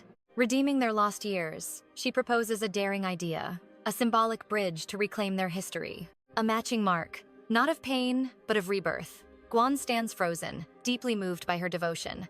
Her raw concern baffles him. It's written in her furrowed brow and the way she shyly retreats. Unfamiliar with kindness, her warmth seeps into his battle-hardened soul like a strange, beautiful fever. The television's drone breaks the spell. They silence the world, choosing only each other's presence. He carries her into the shadows. Soon, Schmidt arrives with a cold, professional update. Shamanong is desperate, 5 billion more for their silence, but her offer comes with lethal strings attached. Guan's gaze turns icy. This pittance is far beneath the price of his mercy. She's cornered. Without full control of Ilwan, she's bleeding resources and fighting for her very survival. Desperation is her only currency. Guan smirks, knowing he holds all the winning cards. The trap is set. The woman arrives, trembling with a forced, clinical efficiency as she pays. She screams for the device, frantic and exposed. Guan remains a statue, mocking her desperate, pathetic haste. She spits out a venomous warning. Betrayal means war, a total offensive against the might of Ilwan. A throne he hasn't even claimed yet hangs in the balance. Guan watches with bored amusement. Her hollow threats are merely background noise to a predator like him. Master of the game, he surrenders the device. But a dark twist is already in motion. The board has shifted. He reveals a secret, far more lucrative pact made in the shadows. Lujin raised the stakes to 60 billion. Her face pales, crumbling into a mask of pure shock. He destroys the evidence effortlessly. Mere footage was too weak. She would have simply lied her way out. She'd hide behind high-priced lawyers, drowning the truth in a sea of endless legal delays. Their archaic tactics are child's play. He demands a more absolute form of destruction. Justice requires a fatal blow. Only undeniable evidence will drag them from their pedestals and into the abyss. Guan finally unveils his grand, final masterpiece. The day her crown fell, his own father chose to ignite the fuse and expose it all. May's surveillance was relentless. Despite the blind spots, the web of cameras caught every suspicious tremor. Schmidt's intuition was lethal. He hit a final lens, capturing the old man's end with terrifying clarity. The trap was perfect. Every single murderous movement was recorded. Evidence of the cover-up was absolute. Guan's voice turned like ice, declaring her path to escape had finally vanished. The footage was lethal. No PR spin could hide the cold-blooded truth behind her pathetic excuses. She lunged in a frenzy, but his grip was iron. His gaze hardened into that of a predator. The era of his silence was over. She screamed, but he stood as an unyielding wall of vengeance. He recounted every humiliation he'd endured for years. Now, no one remained to shield her from the consequences. He'd seen it coming. She'd tried to frame a murder as an accident, copying his own dark history. The realization struck like a thunderbolt. She reeled as the terrifying truth finally dawning on her soul. Guan had indeed orchestrated the fall. She spat venom at his betrayal, but he no longer felt her sting. Seizing both her hands, he made it clear. This wasn't about old scars, those had been settled in blood. This was about her dark alliance with Li Zhongwan, a pact that crossed the ultimate line. They targeted Raya, the only woman he truly loved. Now, he was playing for keeps in this deadly game. He mentioned the digital watch his brother once wore, a ghost from a past she thought was buried. He'd crushed it and erased every file. Every viper in this house had finally been neutralized for good. As he turned away, she screamed desperate justifications, but her words were nothing but empty echoes now. He didn't look back. "The curtain falls here," he stated. No one was buying her tragic act anymore. Following the explosive press conference, the footage of Kang Mak cleaning up the crime scene was leaked. Within hours, the Ilwin Group became the epicenter of a global scandal that shook the nation's foundations. For a month, his name ruled the headlines. News outlets and online forums burned with outrage and shock. The corruption scandal dominated the media, forcing shareholders to question if the empire would finally crumble. But Guan struck with the precision of an elite soldier. Using Lujin's massive funds, he dismantled DS Hotel, crushing Kangok's influence under his heel. He secured a massive Chinese deal, and the plummeting stocks surged toward the heavens once again. The descent died down. With tradition and morality on his side, he stood as the rightful king. The media's hunger for scandal turned into pure admiration for the man who saved the empire. His confident smile became legendary. Tabloids went wild, flooding the internet with rumors of his secret romantic life.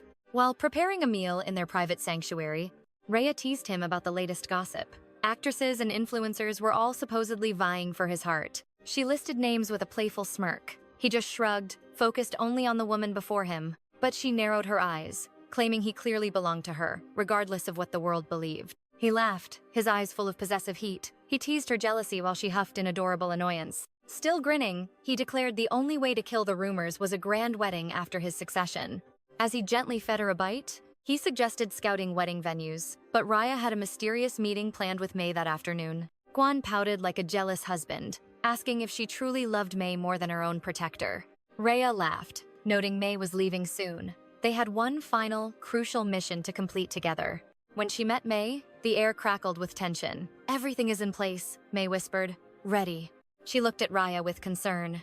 "Are you truly ready to reveal your soul to the entire world?" Once the video dropped, there was no going back. But Raya stood firm, her heart finally at peace. This wasn't an end, it was her rebirth. She'd be known as a brilliant artist, not a tragic victim. She was finally taking the brush of fate into her own hands.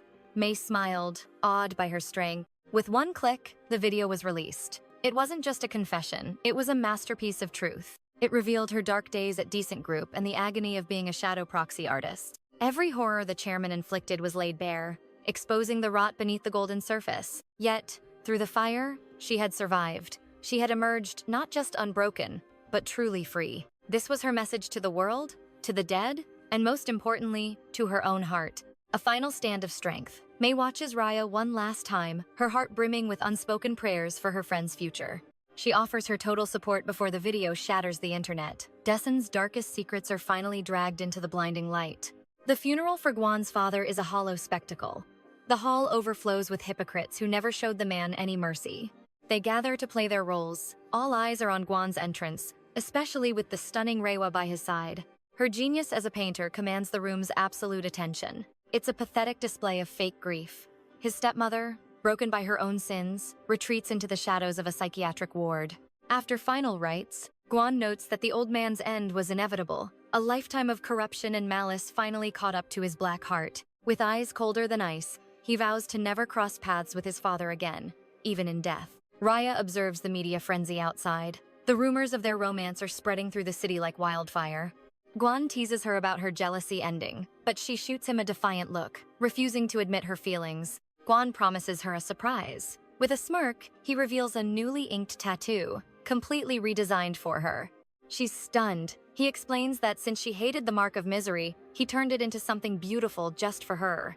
A soft smile lights up her face. In that quiet moment, they share a kiss that speaks louder than any contract. In his touch, Raya feels it. The cold soldier is finally learning how to find happiness within her embrace. Reiwa treasures these final moments with May. Every second is heavy with a beautiful, bittersweet sense of nostalgia. As their paths diverge, she realizes how much she'll miss their bond. Korea finally felt like home because May was there. Raya promises that May's place is always ready. She'll be waiting with open arms for her friend's inevitable return. Before the final goodbye, May offers to reveal any secret Raya still desires. Raya seizes the moment to ask about Guan. She wants to know the truth of his blood-stained past. May speaks of Guan with a sad smile. Her words echo the dangerous shadow Raya has always sensed within him. He's a lonely, lethal man, just as she feared. Yet, May hints at a hidden depth that no one can truly reach. For a fleeting second, Rhea imagines a world where they were sisters, a life without shadows or wars. Their connection is undeniable. Rhea admits that a piece of her heart will leave when May departs. Later, they walk through the bustling, sun-drenched streets. Soon, the crowd begins to recognize the famous 𝒂𝒂𝒏𝒂𝒏. Fans swarm with cameras and praise. The electric buzz of her newfound fame surrounds them instantly. Schmidt and Choi move like lightning, forming a shield to protect their lady. But Rhea just smiles softly. She thanks them for their loyalty, but declares that she no longer needs to hide. May playfully suggests a reunion, a promise to meet again under a brighter, more peaceful sky. Rhea's grin is radiant. When Choi begs to join, she laughs, promising they will all be together once more. Schmidt offers a sincere thanks. He vows to return for her next grand exhibition. She promises him a front row seat. Suddenly, Gwan's voice cuts through the air, signaling that it's time to move. A small ache blossoms in Rhea's heart as the reality of saying goodbye finally begins to sink in. Gwan senses her sadness instantly. He pulls her close, swearing that as long as he's here, she'll never be alone. Rhea teases him for being so clingy. He just smirks, reminding her that she's the one who's truly possessive of him. They share a playful spark, both knowing their bond is forged in something far deeper than a mere contract. Walking away, Rhea feels the heat of his presence. The future is no longer a mystery, but a promise. Back at the boutique, a tense silence fills the air. The staff whisper to Gwan that his bride is finally ready. Rhea emerges, and Gwan's breath hitches. His gaze is a storm of raw, unspoken intensity. She asks him how she looks. He tells her she's breathtaking, a vision that would shine in any garment. Sensing his guarded reaction, she hesitates. She wonders if another dress might actually please him more. He whispers that she's perfect. An assistant giggles, noting that the groom is clearly lost in her beauty. Encouraged, Rhea beams at her. She feels the confidence of being truly loved. She asks for a private moment. Left alone, Rhea looks at him with pure, unwavering devotion. To her, he is a living miracle. The man who found her, waited for her, and ultimately became her salvation. Her voice trembles with raw emotion, thanking her warrior for finally finding his way back home to her. She vows to stay by his side, determined to protect their miracle with a soul-deep, unshakable resolve. She will love him eternally, just as he always fought to reach her. Silence speaks their absolute truth. Their path of blood and fake promises has led to this moment of destiny. They face the future together. This epic tale reaches its grand finale. Did you love this story? Like, subscribe, and hit the bell for more legendary recaps. Until next time, stay tuned.